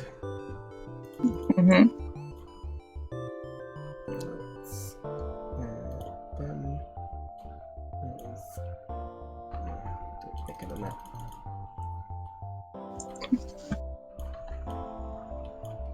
Okay, ticked off the 1 success as Bosun Tato outside the simulation notices your success on this particular part of the training exercise. I'm gonna barrel roll the ship so it extinguishes the flames. And you barrel roll the ship away, even though that would be very bad because Super the way bad. the way it works, gravity in wild space is a weird kind of thing. Alright, I do it fast enough so it stays on. Yeah, so quick, sort of semi-barrel roll as you manage to avoid these space eels and pilot your ship away. And once the space seals are a safe distance away, the ship resumes its journey, travelling rapidly at spelljamming speed once more. After another minute in this simulated space, the ship arrives at its destination, where you discover that the abandoned ship you seek is located at the centre of a cluster of asteroids. Reaching the ship safely means navigating a careful route through the asteroids. Once more, I need you to work together to get through this particular field of asteroids. Captain Barnabas, I will need a wisdom, a survival check, or a persuasion check. Survival that's right here. Navigating through, looking out for all the issues. 18 Oh, finally! is enough, as Barnaby describes to me how you begin to guide your fellow crewmates through. Yeah, after the previous stumblings, he kind of pulls himself together, kind of mutters to himself like, "Come on, Barney, you can do this." And he takes a more active role. He kind of steps actually down onto the main deck and uses his booming voice to call out he thinks of it almost like seeing animals out on a safari, like moving in herds like the asteroids, and he thinks of them as moving like watching them come closer, and he calls them out to Relara to help move in the right places. Nice. Okay. Up next, we have shipmate Rohan with either an athletics or acrobatics check to see if you can follow up on Barney's charismatic taking a stand with the crew. And with a 13, that's exactly what you need once more. Yeah. We will also have Rulara roll either an Arcana or Perception check this time to see if you can get cast with absolute flying colours. That is exactly what we want to see. Beautiful. You managed to take no damage from the asteroids, which is very good. Seth, Ab, and Zine outside in the simulation is very pleased. Oh, keep up with the instructions, guys. It's helping. So, once your ship passes through the asteroid cluster, you reach the wreckage of a flying fish ship, torn apart by celestial debris. Mm. The longer you take to do this, the more difficult this is going to be. Because you can see the wreckage is surrounded by a cloud of silvery dust particles that are reducing visibility. You pull up alongside the wreck. I will need one of you, I don't mind who, to make a perception check to see if you can spot the logbook. Definitely not Rohan. Very occupied. The captain looks over the side of the ship. The 14. 14. It's not enough. So it will be another round. This does matter. So,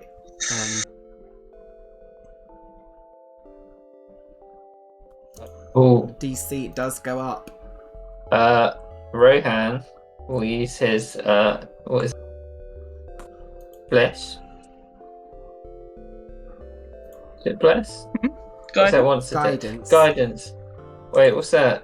Oh yeah, he used guidance on Barney and be like, "You can do it, man! I will Get allow them that as peepers." part of the same roll if you want to roll a d4, Barnabas, to add it to your perception roll. A 2 is exactly what you need. Yes! The DC was a 16, and with you scan your eyes over this wreck. The silvery dust particles initially sort of blinding you to being able to see directly onto the derelict flying fish ship.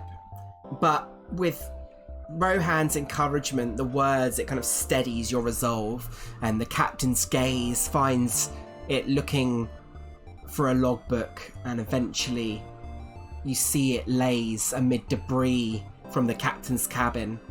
all of which bobs in the derelict's gravity plane. I can see it. The next, more difficult task is going to be obtaining the book. While the debris rests in the ship's gravity plane, it's not exactly solid ground, and disturbing it could make finding the log book quite difficult. I will leave this up to you guys, how you want to try and resolve this problem. Does Rulara have to stay in with the boat? If you want to pilot it, yeah, if you want to move it. How far away is the book? It's about, let's say, 60 feet away. Yeah, Rohan would be like, if you can get this thing closer, Rulara, I can use my mage hand on it. It's going to be quite delicate.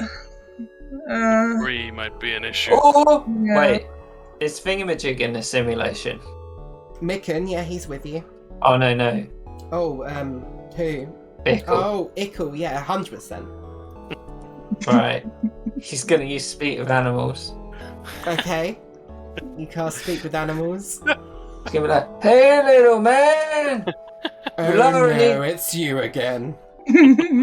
Rulara needs you to get that book over there. We need to be delicate about it, though. And how do you expect me to just... Do you expect me to just fly over there? I can throw you the mage hand. Why don't you just use the mage hand to get the logbook? Because it's only 30 feet, bro. No. My Barney can throw you. He's like, no. He's not. There's no persuasion check that could make you like convince this hamster to let you throw him over. He just crawls into Rulara's pocket and it's just like, the help these days.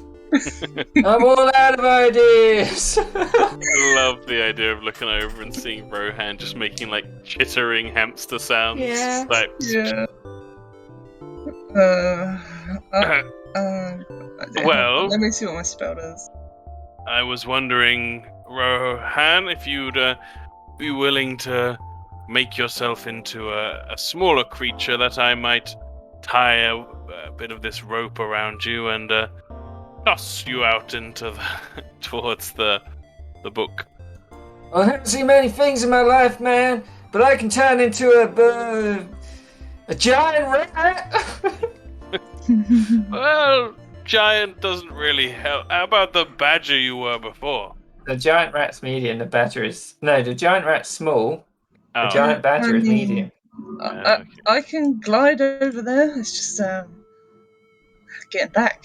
You could have the rope. You could certainly, you think, if you tied a rope around Rulara, I think with flying over there, that's certainly an option. If you wanted, but... Sounds excellent. If you're willing to do so, Rulara. I am. I don't know how far ropes go, though. That's the only other question. Mine stretches about 50 feet. So we're 10 feet short. You could move the Spelljammer a bit closer if you wanted to, Rulara. It will Yeah. take an ability check, your spellcasting ability, so intelligence, to see if you can shift it successfully. I can try and move it closer. I might have to. Unless anyone else has got 2 ropes to tie, which I don't. Wait a minute.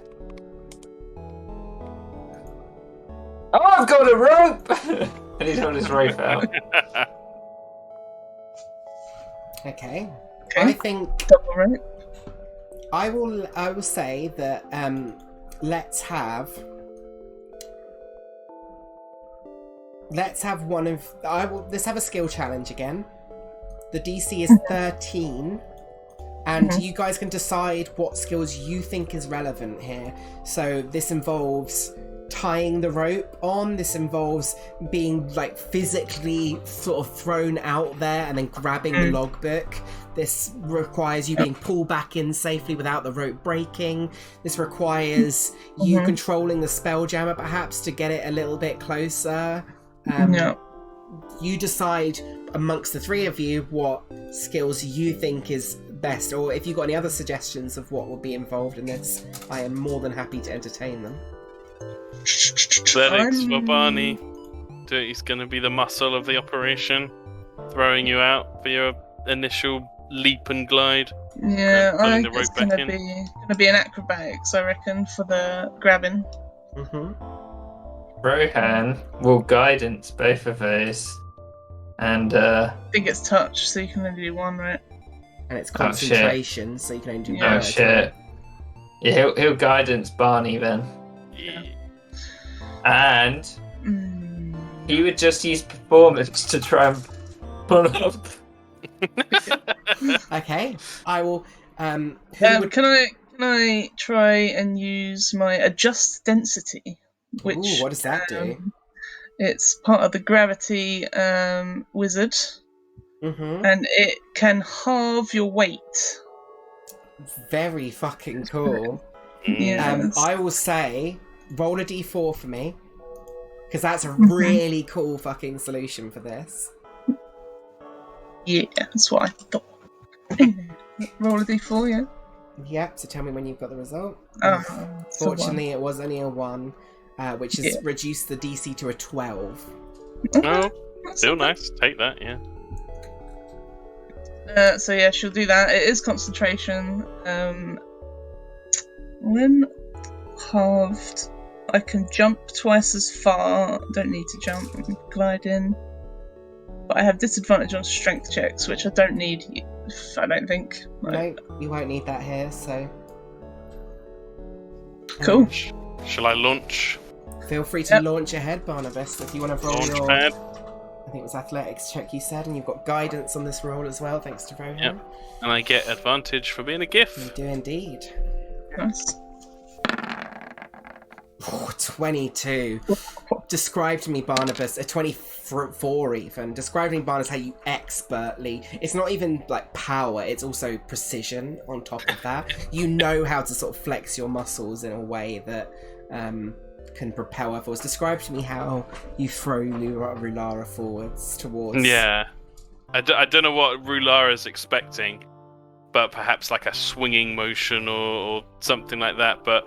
Yeah. Barnabas, with her adjusted weight, just treats her like a shot put.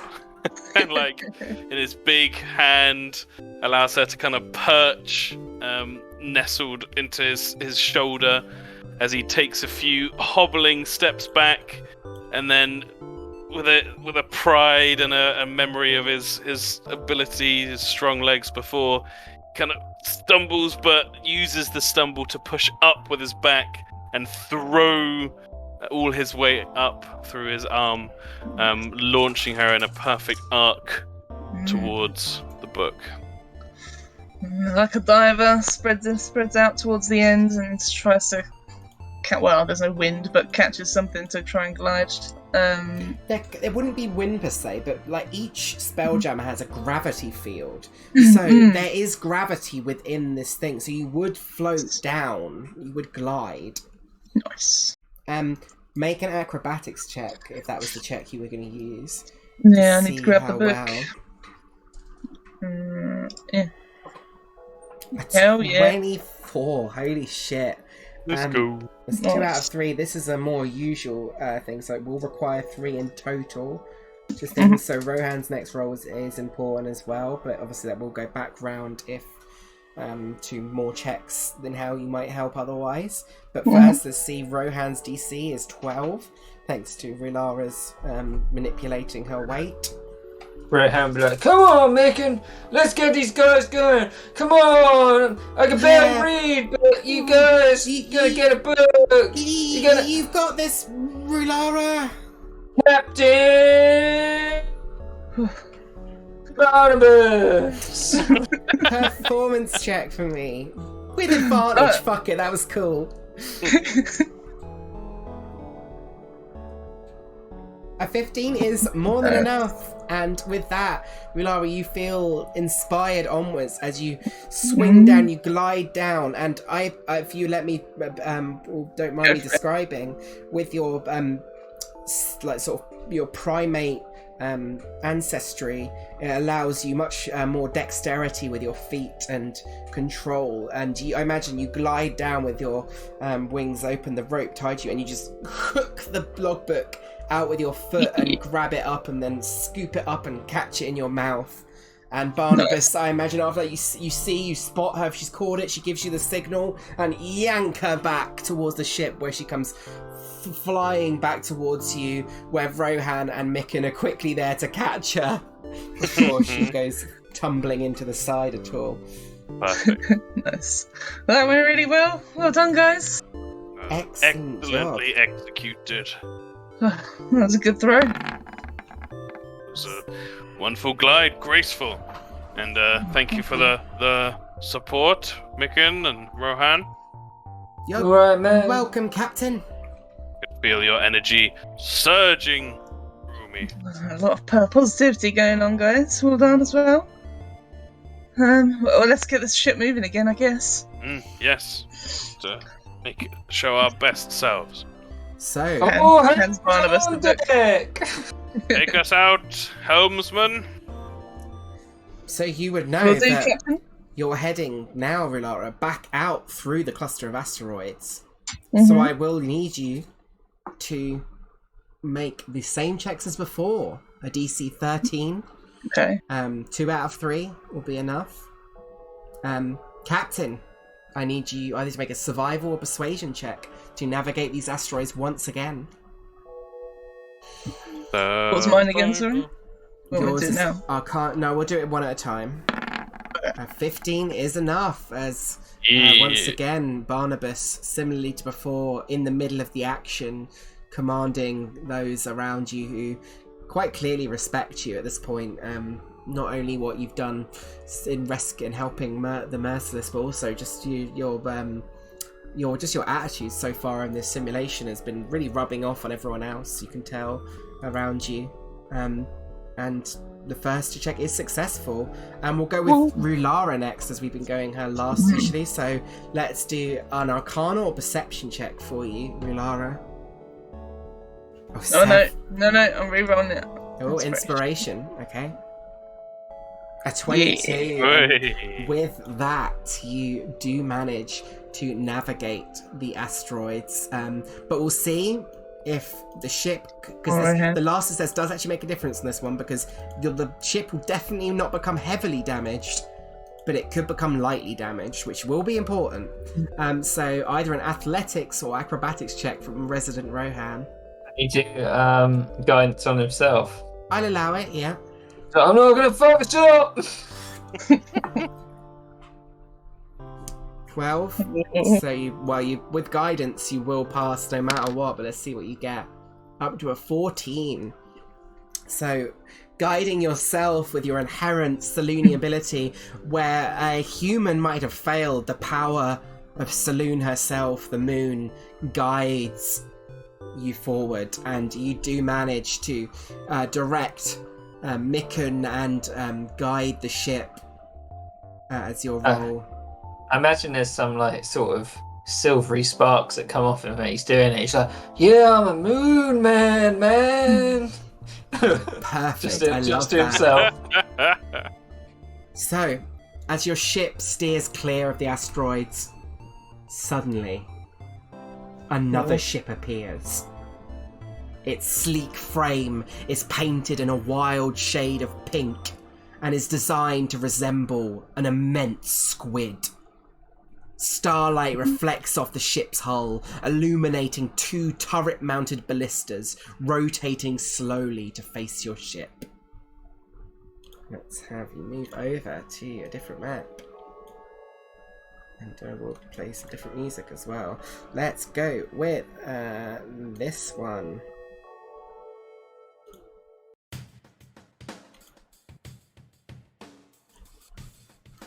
Right, so you can see the squid ship. If you want to place your tokens up here, we'll drag Mickens out as well. I forgot to give him a character sheet, but I do know what stat block he's got. So he's got that much HP and that much thing. He will have casted Mage Armor on himself, so Cool. No. So, let me quickly tick off another point, because you did get a point from that. Right, so... You can see, even from this distance, this squid ship is crewed by a certain type race of people, pirates. Do nature checks for me, or history checks, each of you, to see if you recognise these creatures.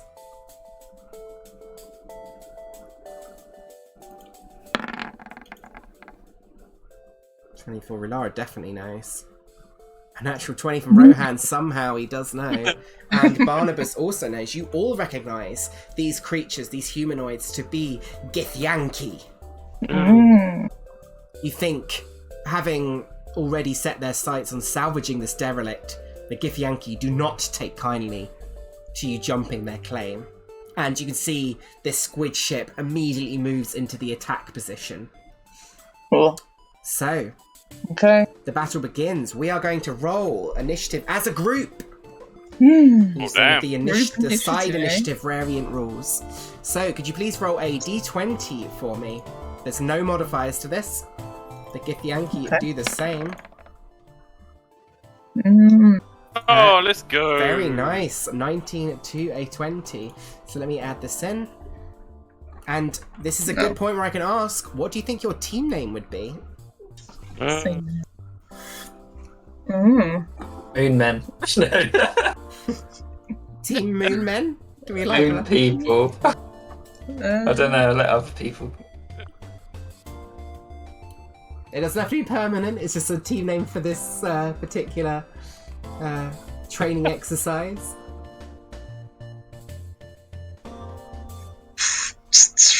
Dunno. You be Team Hammerhead, you are aboard a Hammerhead ship. True. Team Moonhammer. Oh, yeah. What a name. Team Team Moonhammer Moonhammer. with a 19. And then we have the Githyanki Pirates. We have an 18. Very nice. So, the Githyanki ship is about 50 feet away from the Hammerhead ship. You think if you were to continue moving the ship away, you'd probably keep this distance, Rulara. So, I will reveal to you your Hammerhead ship. The latest, the finest ship in all the fleet. Well, not all the fleet, but let us show to players. I will give you the ability to edit and control to all players as well. If you look under character sheet, you can see what your ship can do and how much crew it requires on each one. The ship has a damage threshold of 15, so any damage under 15 will not damage it. The ballista requires 3 crew to do so. The mangonels require 5 crew, so currently you would not be able to do that. And you also have a blunt ram, so you can try and ram it into objects. So we are going to play out a combat between you and this squid ship. The squid ship also has a character sheet, but obviously I'm keeping that private. Okay. 60 D10 bludgeoning damage. That's so cool. So, Okay. during each round of combat, a ship has its own turn, and the members of the crew resolve its actions. Actions available to each crew member are dependent upon their assigned roles. So, yeah, you can you basically can control the ship as you want, or if you've got specific spells, you can do your individual actions. But obviously, that takes away from you potentially being able to fire off your ballista and stuff like that. And obviously the ship still needs a pilot, unless you're planning to stop and fight completely. Can we see how many crew on board? Do a perception check for me. Because they are 50 feet away, so it's not completely... so 9 perception. I would say, I think a 9's enough. I think I was going to set the DC about an 8. 2, 3. There are 9 crew member aboard this thing. Oh, Jesus. Can you see how many ballistas they've got? It. Do you want me another perception check for that? You can all roll perception checks for this, by the way, not just Rohan, because you're all looking at this. Rohan can definitely see. They've got two ballistas, and with an 18, Rulara can also see they've got a mangonel as well. One mangonel. Fuck. You would know that mangonels, though, you cannot hit them if you're within 60 feet. Okay. You're currently within 50 feet. Rulara would shout that out and she'd say, well, should I keep going, Captain? Keep us close alongside them, but not close enough for boarding. Okay. Helmsman. Yeah, steady 30 feet distance. Alright, moves in a bit. I'm gonna also put a combat round counter in. Let's do +1 on that, and there we go, that's fine. Cool. So yeah, describe to me what you guys are doing on the first round of combat. Well, Rulara's just going to move the ship within 30 feet, so they can't use their thing. Mm-hmm. I think That wouldn't require your action, but it will require you to stay on the spelljamming helm itself, so you can't move. Okay. I think Rohan would move up to the ballista and he's like, let's blow these fools away, man! Yeah, would you get Micken to man it with you, I assume? Yeah. He'd be like, yeah, Micken! I'm coming, Rohan! He kind of runs up beside it and starts trying to load the ballista. I'm gonna call you Mickey now. Micken's too much to remember, man! That's fine. Let's do this. If you want If it's not my action, can I do something else as well? Yeah, as long as you're not moving off the spelljamming helm. Okay. What would you like to do? So it's within 60 feet. Mm-hmm. It's within 50 feet Can I currently. do spells as well?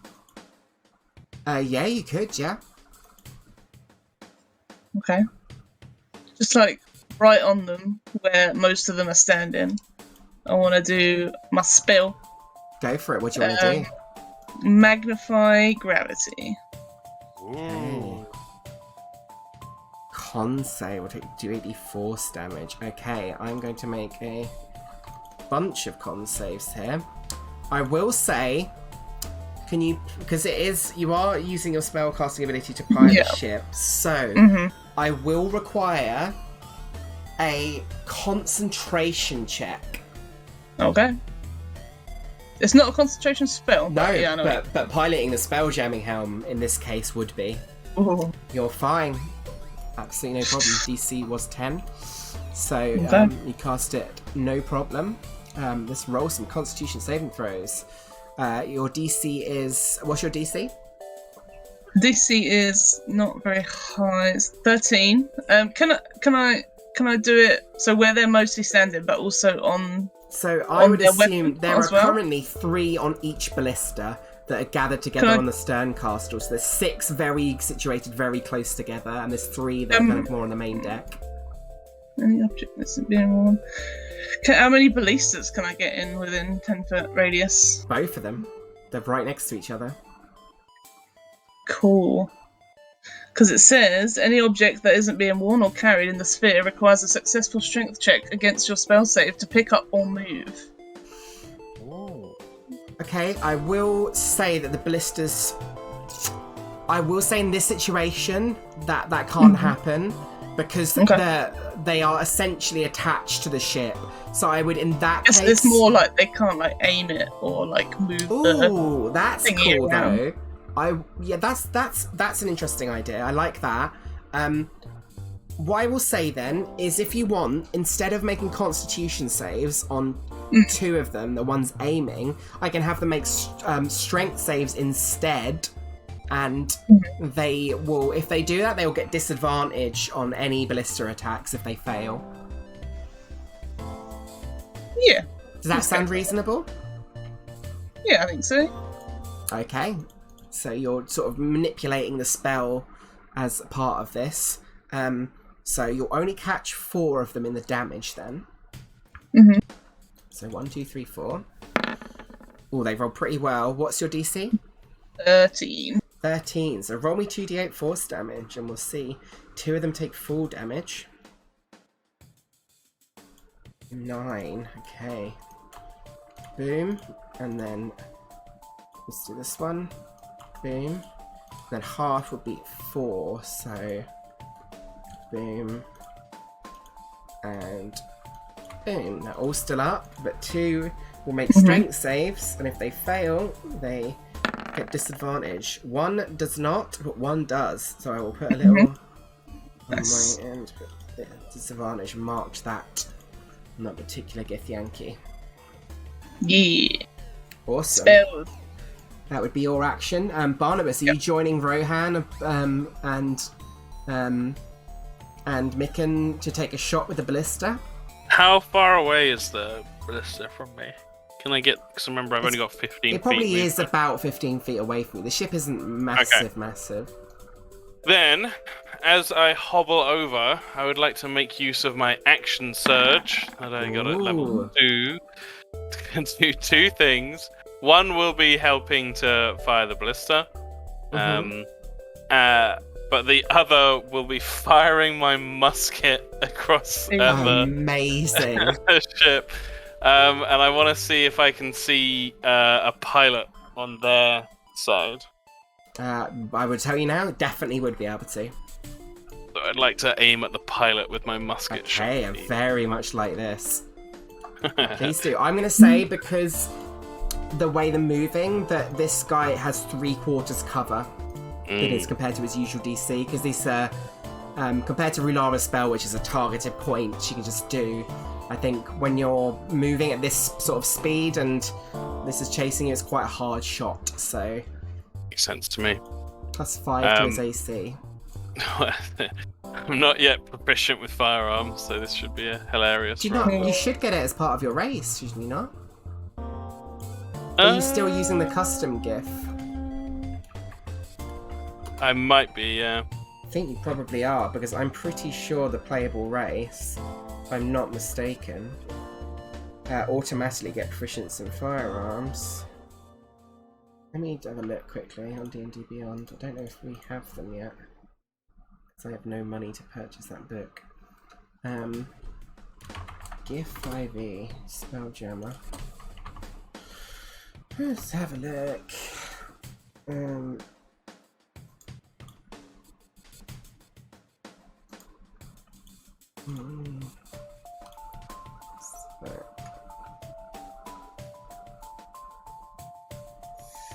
Many GIF will once again have a propensity for firearms. GIFs will often have blunderbusses. You have proficiency with firearms, yeah. You also ignore the loading property as well, and attacking with long range of firearms doesn't impose disadvantage on attack rolls. Oh, that's very cool. I think that's right. Let me double check that for absolutely certain. Oh, fuck it, I'm just gonna... Hold on. Where is Spelljammer? Oh, there it is. Bear with me 1 second. I was thinking buying Ghost of Saltmarsh, but I just feel like it's better to buy and roll 20 these days. Yeah, I know what you mean. Okay, I'm just gonna buy the Rift GIF race quickly. It's only fucking £1. Purchase for myself.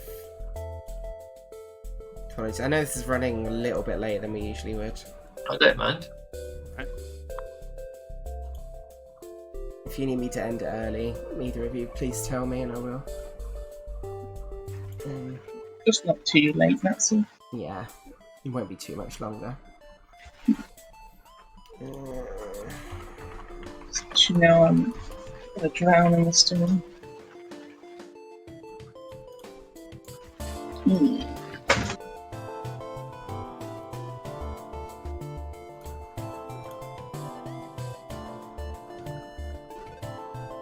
Place my order. Come on, D&D Beyond. So slow.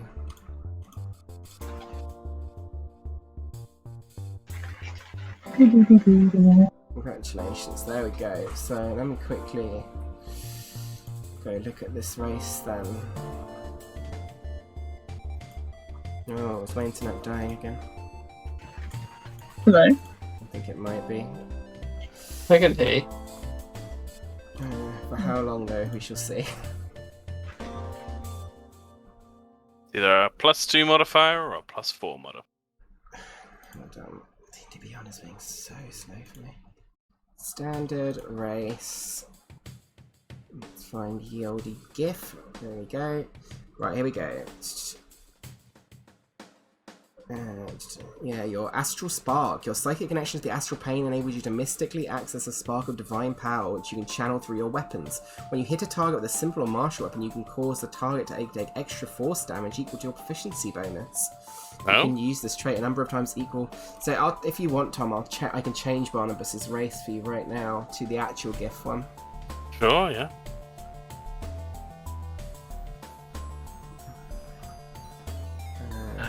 Barnabeus. Barnabeus. Race. Barnabeus. Let's change race to the actual GIF one. Change race. What ability scores upgrades did he have, Tom? What's he currently got on his ones on there? What's his scores? Tell me, and I'll upgrade them based on that. 16, 14. So he got 13. strength and dex. He went, I think. Sounds right. So dex +1, strength +2. There we go. So yeah, 16, 14. Perfect. When you get a language as part of your origin choice, what languages do you currently have? For my racial, I chose Elvish. Elvish, cool. Fantastic. So, I've upgraded his character sheet, so if you refresh now, it should all work. Yeah.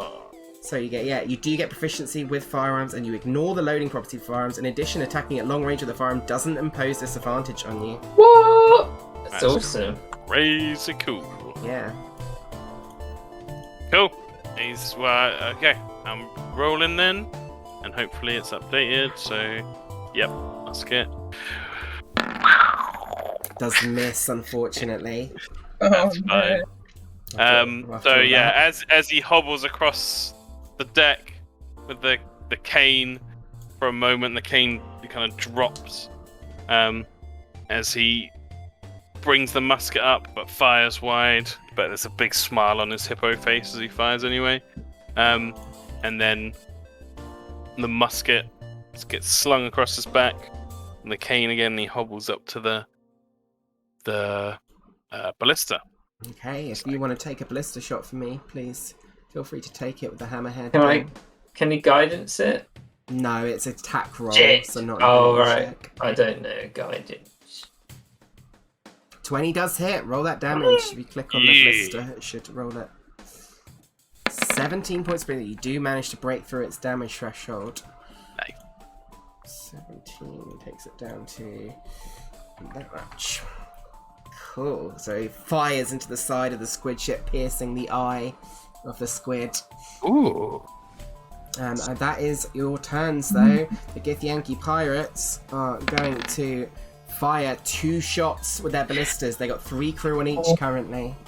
Bastards. Boom, boom.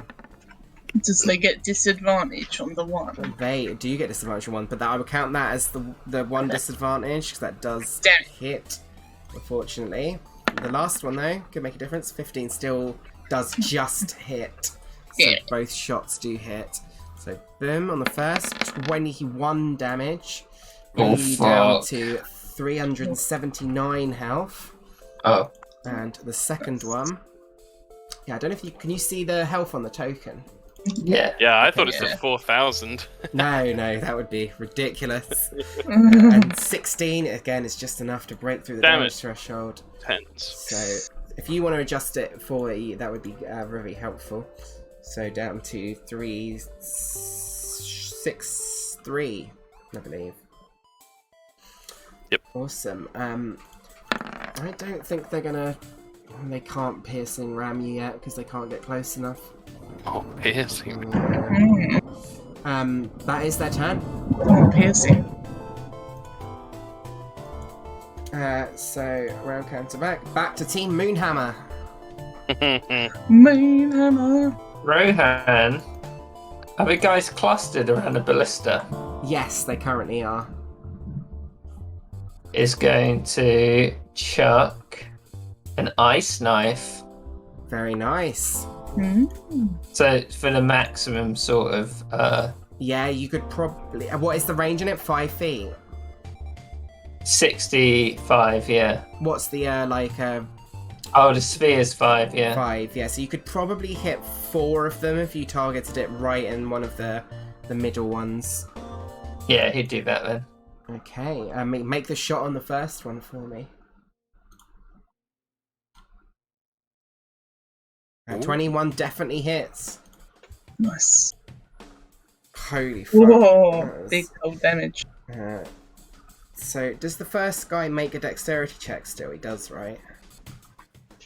I think so. I Can't- always forget, but I think so. The target and each creature, yeah. So, let's make some dexterity checks. Because this will matter. Let's. So, boom. Boom, boom, boom. Oh, So, the DC was. What, Kieran? 12. 12. So, 1 fails. So, you do actually manage to kill 1 Githyanki, which Nice. is important because it does limit their ability, but there are still 2 Githyanki that are aboard the ship. One that is quite close on the main deck. However, the other one is up in the fucking, like bird's nest, or whatever it's called. And the other guy does take 2 damage. Nice. That is your action though, so you cannot use the ballista. Yeah. Based on the health of this ship, seemed better to kill the guys. Yeah, I agree. Yeah. So Barnabas, is your go. Micken as well. If you want him to, Micken can load the ballista on his turn. Yeah, might as well get it started. Would that mean it only takes 2 people the next turn? Yes, exactly. Yeah. Okay, that's good. Yeah, so Micken will do that. He loads the ballista. Barnabas, what would you like to do? so it essentially that- just takes 3 actions. To... Yes, it does take 3 actions, yeah. So there's 9 crew total, right? Yes, there is 9 crew in total. Although now 8. Yes, 8 now.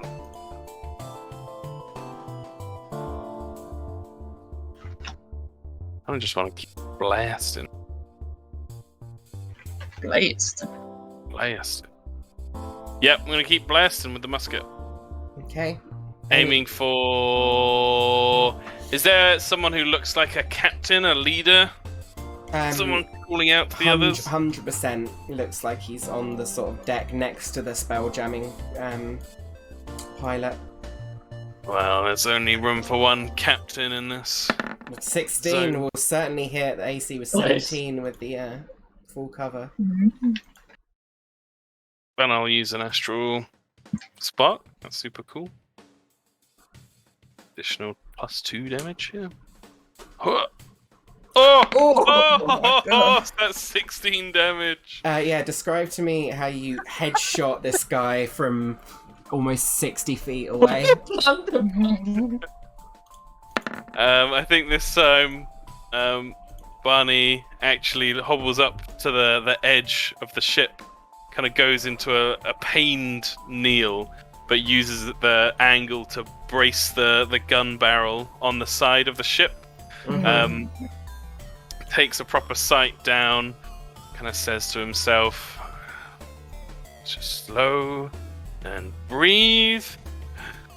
And as he breathes in, there's a moment between the inhale and the exhale where he pulls the trigger and the loud shot rings out, the musket ball goes flying, and on the other side the captain's like shouting instructions and is pointing and gesturing wildly towards our ship. And one moment there's a head shouting instructions, and the next moment there's a stump and pointing arms as before he falls to the floor. Can you do an intimidation check for me? The DC is 15. For every point after 15, you'll get additional person intimidated, and they will get disadvantage on everything. Mm. Oh my god. May I use my strength? Yes, you can use your strength, yeah. Unfortunately, they all maintain their composure. They are pirates after all. And then Rulara, are you still piloting the ship? That will cost all your movement. Still piloting. Am I staying the same? Are we moving away? She's gonna do the spell again probably though. Unless we want to move. Maintain distance, helmsman. We've got them right where we want them. If you say so. I'll do this again. Magnify gravity, just in the clustery area, on the ballistas again.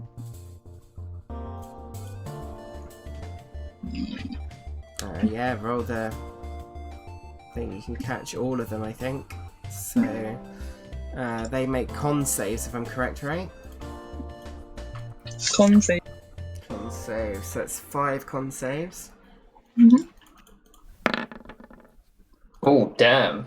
I got 4 fails and 1 pass. Oh man. Yeah, it's not great damage though. 6. Yeah. So 1 is dead.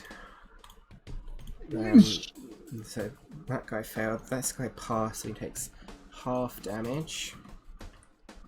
So this guy failed. He's still hanging on. This guy failed. And this guy's hanging on as well. They are all still alive. Mm-hmm. And hopefully you got disadvantage on the thing. If you wanted to do the strength thing, you'd have to channel it a bit differently, I'd argue. So, unless you wanted to undo some of the damage and make them make strength saves instead. No. Just because, like, usually you would be able to do both, but I think because you're piloting the ship at the same time, it's quite difficult. I'll make a con save as well, to be honest. Yeah, make a concentration save to see if you can... Oh, no. So that is a failure. So I will say that your next action, you must use it to pilot the ship if you want to keep moving forwards, otherwise they could gain ground on you. Yep. The Githyanki are actually going to pull away. They are going to pull back to about 120 feet. There is only... Yeah, this one is they're gonna fire 1 ballista, but you can see they are preparing. There is another one that runs down. Doesn't know if he's gonna dash. Yeah, he can get up there, but he can't use his action this turn. They are preparing to use the mangonel. Shit. But 3 of them are there they can fire 1 ballista shot, which they do manage to hit with, for 22 points of damage. So if someone could take that off for me. Got it. 3, 4, 1. We're losing our exam again. Team Moonhammer, it's back to you. I'll right the ship before it crashes. I will say, on the top of the round, you do start to notice that the wreck of the ship that's nearby, still beyond the asteroids, you do see the silvery mist kind of floating in your direction. Creepy. With a ballista, can we aim at... It's just 1 target, right? Yeah, it's 1 target. Yeah. And if you were trying to hit an individual crew member, I'd make the AC significantly higher. Because they're both moving ships. And you're, they're 120 feet away. Not an easy shot at all. What? Oh, go. And Rohan's gonna wait to see what Luala Yeah. does. Barney's caught up in the moment and calls out, What say you, Moonhammers? Shall we take the fight to them? Yeah, man! Helmsman, ramming speed! Is that a good idea, guys? I'm not sure about that one. We're in the throe of battle, Helmsman. I can see the glimmer of the magic guy's magic, though. The magic guy's magic. Yeah, magic guy's magic. You guys' magic. Is there something I need to know, Helmsman? Just, I'm not sure that's good for the exam. I might be. I don't know. Your Ooh, captain actually- says ramming speed. They would actually, sorry, but they were 50 feet away All before, right. so in total they would actually be 80 feet away now. So they're not as far away as I thought. Well, we moved to 30 feet away and we're maintaining that. Oh, okay, so that's fine. So they moved back. So what's your speed on your hammer ship? 35 feet. 35 feet. So theirs is 30 feet. So they were initially at 50, so you moved into 30. Yep. So they moved back another 30. So they're currently 60 feet away from you. Okay. So we'll move 35 feet towards them, unless Yeah. unless there's a mutiny from Rulara. Alright, questionably. 30 Let's feet go. in, so they are currently 30 feet away from you again. 25, because we got 35. Oh yeah, sorry, 25 feet away from you. Yeah, so you will gain on them if you're planning to ram them. Yeah. And oh man, sniping people is just too much fun. You got 2 more actions required for the ballista. Yeah, that is tempting. Yeah, I'll do that. Barney would be like, "Come on, warrior!" He'd encourage Micken to help him aim and fire the ballista Yeah, you could easily do that if you want to fire that for me. at the enemy ship. Just because it's cool. 10 does miss, unfortunately. That's Fires wide. mine action and Micken's action. So you got Rohan left. How close are we to the guys? 25 25. feet. Oh, he's gonna do another ice knife then. Okay, yeah, roll that attack. How many can you get at once? 3 would be the maximum. 17 hits on the first guy. 6 damage kills him outright. The other Nice. 2 will make con saves. This could kill 2 more. Or dex saves, sorry. And, they both fail. They're both dead. 3 dead. Oh my god. Nice Moon save. ice, man! Boom, Bring boom. down the moon hammer.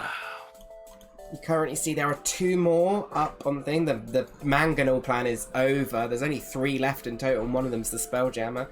Oh yeah, ram these motherfuckers. It is back to their turn with that. They can't even pilot the thing, so they're going to load and aim it as their actions. That's all they can do. They're going to try and move back another 30 feet, but they can't go any further than that, so that is their turn.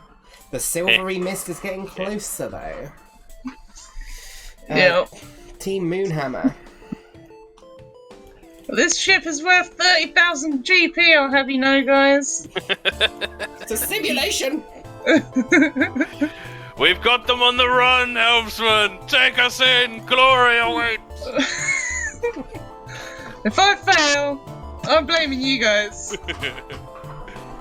The captain takes all responsibility. Ram that ship! Alright, I'm gonna ram it. You get within 30 feet again, so you're, what, 20 feet away? 35 feet, sorry? 20 feet away now? Yeah. And I think, are you doing anything else? I think that's just the action of Rulara. Yeah. Rohan will throw his final nice ice knife at whoever's left. Okay, yeah. make me another attack roll. You could hit 2. Okay. 6 does miss. I don't know how it works with the dexterity. You saving. still do the Still dex do save. it. So let's do. This is important. Boom, boom. They both Both pass, yeah. no damage. Okay. I Nick will honestly- try and load a thing again, a ballista. I honestly think what Barney would do is put one leg up on the side of the ship, draw his greatsword and point it towards the squid ship, and just be like, "Take us in! I want to see the fear in their eyes." The Githyanki pirates, they did load it once. They managed to get one shot off of the ballista. So, boom. 18 does hit for a further Ooh, 15. They do just get the 15. So 326. they will move back another 30 feet. Bastard. Wait, we're closing 5 feet each time. so At we the should- top of the round, the silvery mist begins to gather round, and you see, reaching out from the silvery mist, the dead souls of the sailors that once helmed this flying fish ship reach out and begin to attack you. What? Shit. So I'm going Oh, what to... it was, guys? Why can't I select them? What is it? What the hell is it? They Ghosts. roll a d20. This is side initiative, so they don't... Oh, they got 19. 7. Roll me a d20, guys. Anyone? See who gets higher. Oh, they got an 18.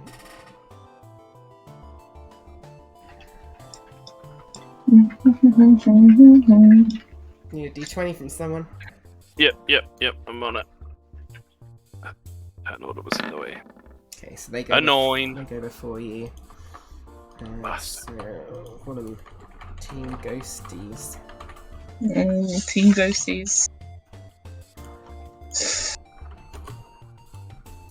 So they do go first. So this one is going to fly at Rohan, and it's going to attempt to strength drain you. Oh shit. A 15 to hit. Does that hit, Rohan? Oh yeah. You take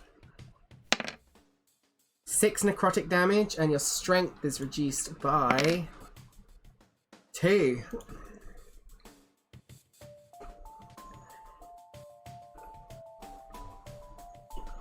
And then the other one will go towards Barnabas, I'm going to say. Make a strength drain attack. Gets in that one though, so it does miss. It is back to Team Moonhammer. Repel borders! We should get out of here, man! They won't take the Moonhammer. Yes, helmsman! Back to base. Back to base. Alright. 30 feet away. 30 feet away. I will say with you that squid ship is not going to try and chase you because No. their thing, and as you pull away, the ghosts kind of leave behind. So with that, combat Nice. is over, and you do pass this particular section of the test. Yay! Good amount of points. So Nice. let's and let's do this one.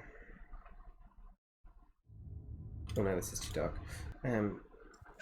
Apologies, no, this is not meant to be that dark. Okay. So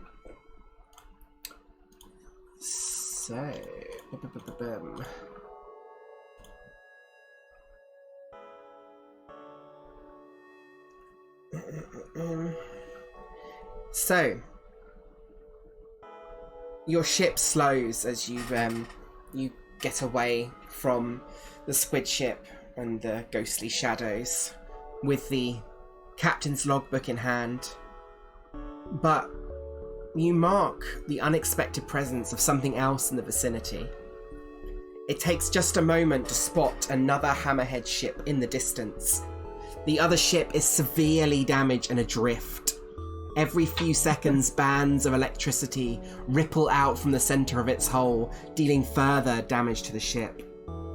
As you approach closer to the other hammerhead ship, you spot the cadets from the other team, Vina and her band of bullies. You don't need to make any check to tell that they are in trouble. One of the bullies kind of starts waving for help. What do you choose to do?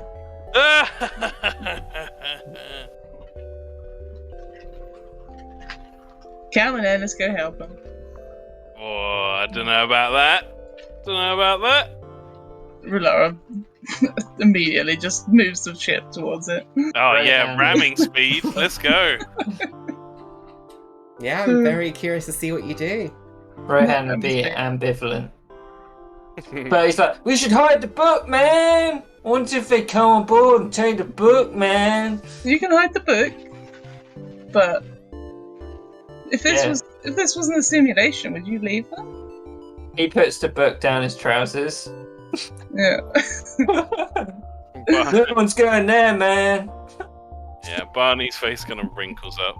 He's like, no, they're fellow spelljammers. Oh, you're right. Yeah. That's what the exam's about. So, It shakes her head a you little move bit. up your spelljammer next to theirs, and they begrudgingly climb aboard from their evacuate their crew before their ship is destroyed.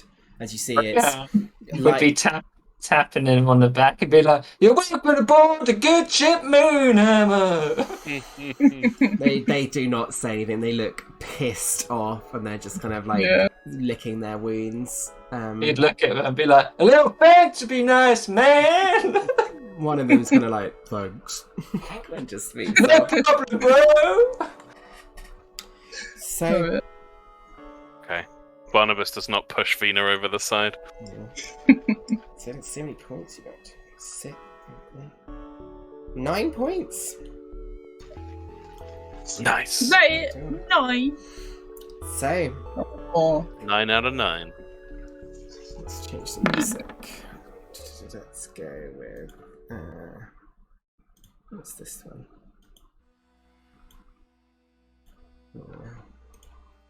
The illusion around you ends in a wave of silvery blue light as you bring the ship past the finish line, clearly marked by 2 illusionary flags hanging in space, in wild space, next to you.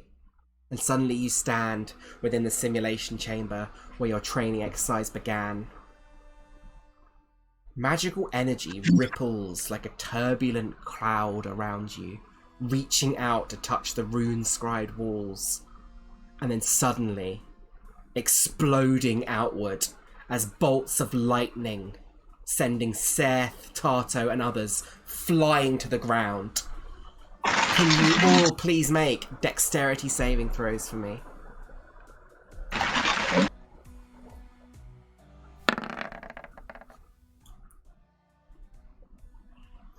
So anyone who got 13 or less than a 13, so apart from Rulara, you take the full damage from this, and Rulara, you take half damage. okay. So 10 points of damage, and to everyone else, 5 points of damage to the others. Yeah. I'll also move you back to... Actually, no, because I'll change the music. You see that most of this magical backlash has been directed at Seth and Bosun Tarto, where the 2 were supervising the training exercise, and both look badly injured. Yeah. You can also see that the crew of Vina's fellow cadets, to them open up, and you see that they are all unconscious Mhm. on the floor, and they look badly hurt as well. They look like they will die within a few rounds. Could you all please roll initiative for me? Ah, jeez. Gee. If we took damage or used abilities in the simulation, are they used? All back. You get a long Shit. rest. If you took any damage in the simulation or any spell slots, they are all back because it was a simulation. You didn't actually lose any spell slots or anything. So the damage is... The damage from the lightning after Right. you came out, you would have taken, but any Right. damage you took in the simulation, you did not take. Okay, yeah. So Rohan's actually on 14. I think you took 10 damage from the lightning, didn't you? Because you failed the dex save. Yep. Yeah, which is it's still more than a... Oh, so I don't know how else. you'd be on 9 from because you would have been at full health, yeah. Okay, so around you, you see unconscious. You see Seth, Bosun Tato. You see Vina. You see the four people with you. What happened with Micken? Micken, that's a good point. Let's roll to see what he gets. Because he was with you. It's dex save, so it's just straight roll.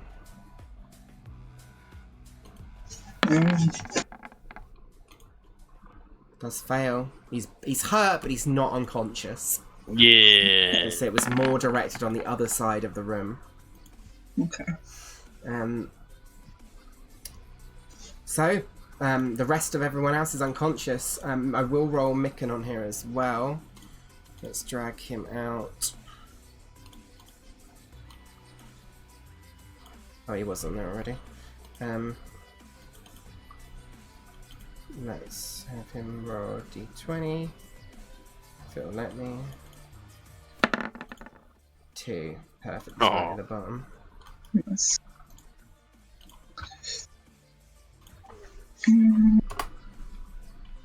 Cool. So you've got currently you've got 6 people around you unconscious, and they look like they're dying. Barnabas, what do you do? Barnabas wants to assess the situation first. Are there any signs of assailants or any further attacks, or does it just seem to have been this Do me an investigation or a perception check, your choice. perception? Oh, and that 20 roll right past 10. 10. You're not sure. It's too much happening too fast. You think you definitely think maybe some kind of sabotage has happened, but you think you cannot determine the source of what is going on right now. You can see Mr. Blip is on the very edge and is looking very panicked, but he's too far away to do something right this second. Yeah, you're not sure what has caused the sabotage at all. So the instructor's knocked out and bleeding out as well. Yeah, they are. They got hit by a big blast, like much bigger than what you guys got hit by. Yeah. They're all within reach of you. Yeah, he's gonna kind of shout out to everyone. Bonus action, second wind. Mm-hmm. I don't want to die. Nice. Back to almost full. Takes a big breath. We need to get these people stable and safe. And he's gonna... I mean, I'm not proficient in medicine. I'm kind of worried there's gonna be a further attack. But no, he'll go for the bosun. Trying to stabilize. Make a medicine check. The DC is 13. Woohoo! Whee! And you do better. So you do manage to stabilize Bosun Tato. That's my turn. Rulara. I kind of wish I didn't skip the medical side of school now. Gonna rush down to the Spelljammer teacher guy that I can't remember the name of. Seth, as in... Yeah. Trying to do him. Medicine check for me. DC is 13. Exactly what I need. He is stable. Rohan, you can see Vina and her 4 cadets are currently on the floor dying. You have 3 rounds to save them all. Bina and the 4. Okay. He's gonna use the Fey energy. No. Gonna use. He's gonna use the Fey energy pool to heal himself, and go over to the people on the floor. Okay. So 5 points back to yourself, and then you're going to try and stabilize them. One of the fucks who wasn't the one who said thanks. Okay. Make a medicine check for me. Oh yeah. Yeah, you stabilize Hey, them. let's go. Micken will move to one of them and try and stabilize. Let me just get a stat block up. Does he have anything in medicine? Nope. Medicine is wisdom. I'm just using the apprentice wizard. No, he does not manage to stabilize them. 1 round down. They got 2 rounds left to save 3 more. Barnabas, it's your go.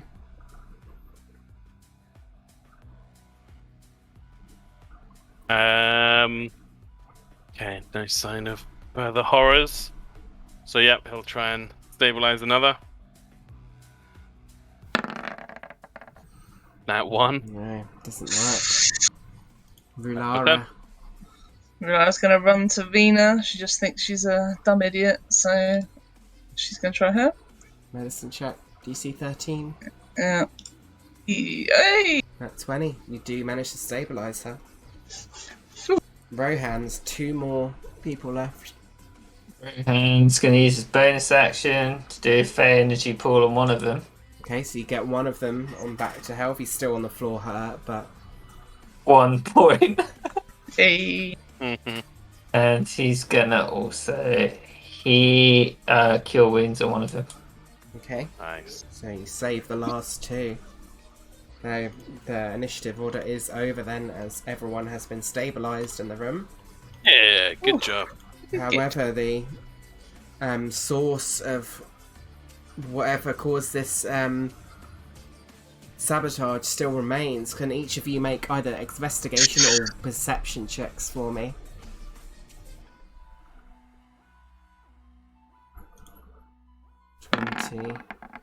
Pretty good rolls overall. Each of you notices an odd-shaped metallic plate that's crudely jammed into the walls of one of the chambers. And a search of the other chamber reveals an identical object, with each bearing a jagged sigil carved into it.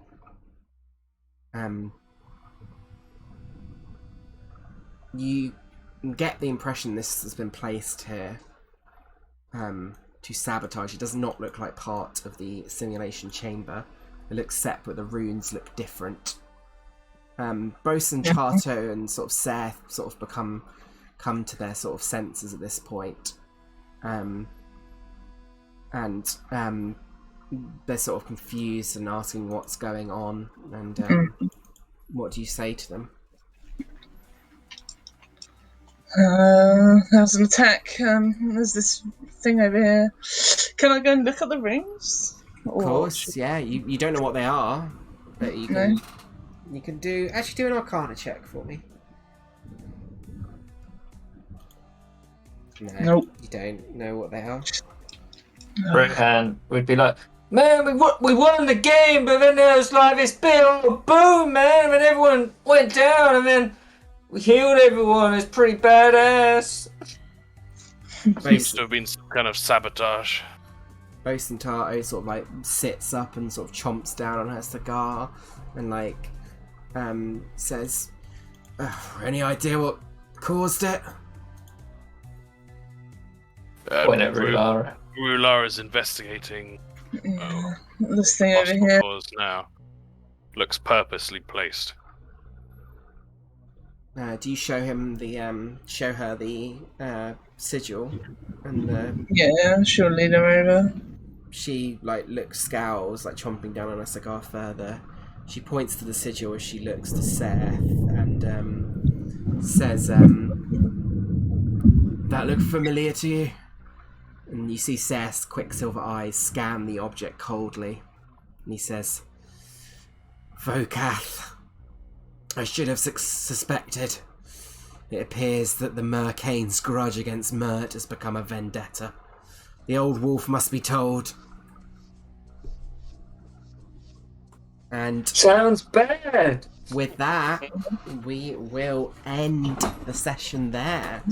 Oh shit. Damn. We'll say, although the training exercises were sabotage, you did complete enough of the session to receive your scores. And because Oh. you got 6 or more points, 9, I will quickly save this image. I've just sent and send it to you. Test scores. Bear with me. When my computer lights the fuck out. And the storm drowns you out. Yeah, it's fucking loud, isn't it? Really fucking loud. Where is it? Yeah, I thought that was here till you said that. Boom. Once that loads, that is what you had to get. Oh And you shit. got an extra 2 Hey. points for helping the cadets at the end. Yay.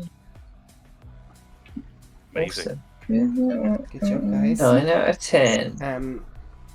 Yeah, you successfully completed exercise for winning the competition against the other squad. You each are awarded with 100 gold pieces, Woo! Oh, and you do level up to level 3 as well. Yeah, Hell yeah. gunslinger baby, let's go. Oh yeah.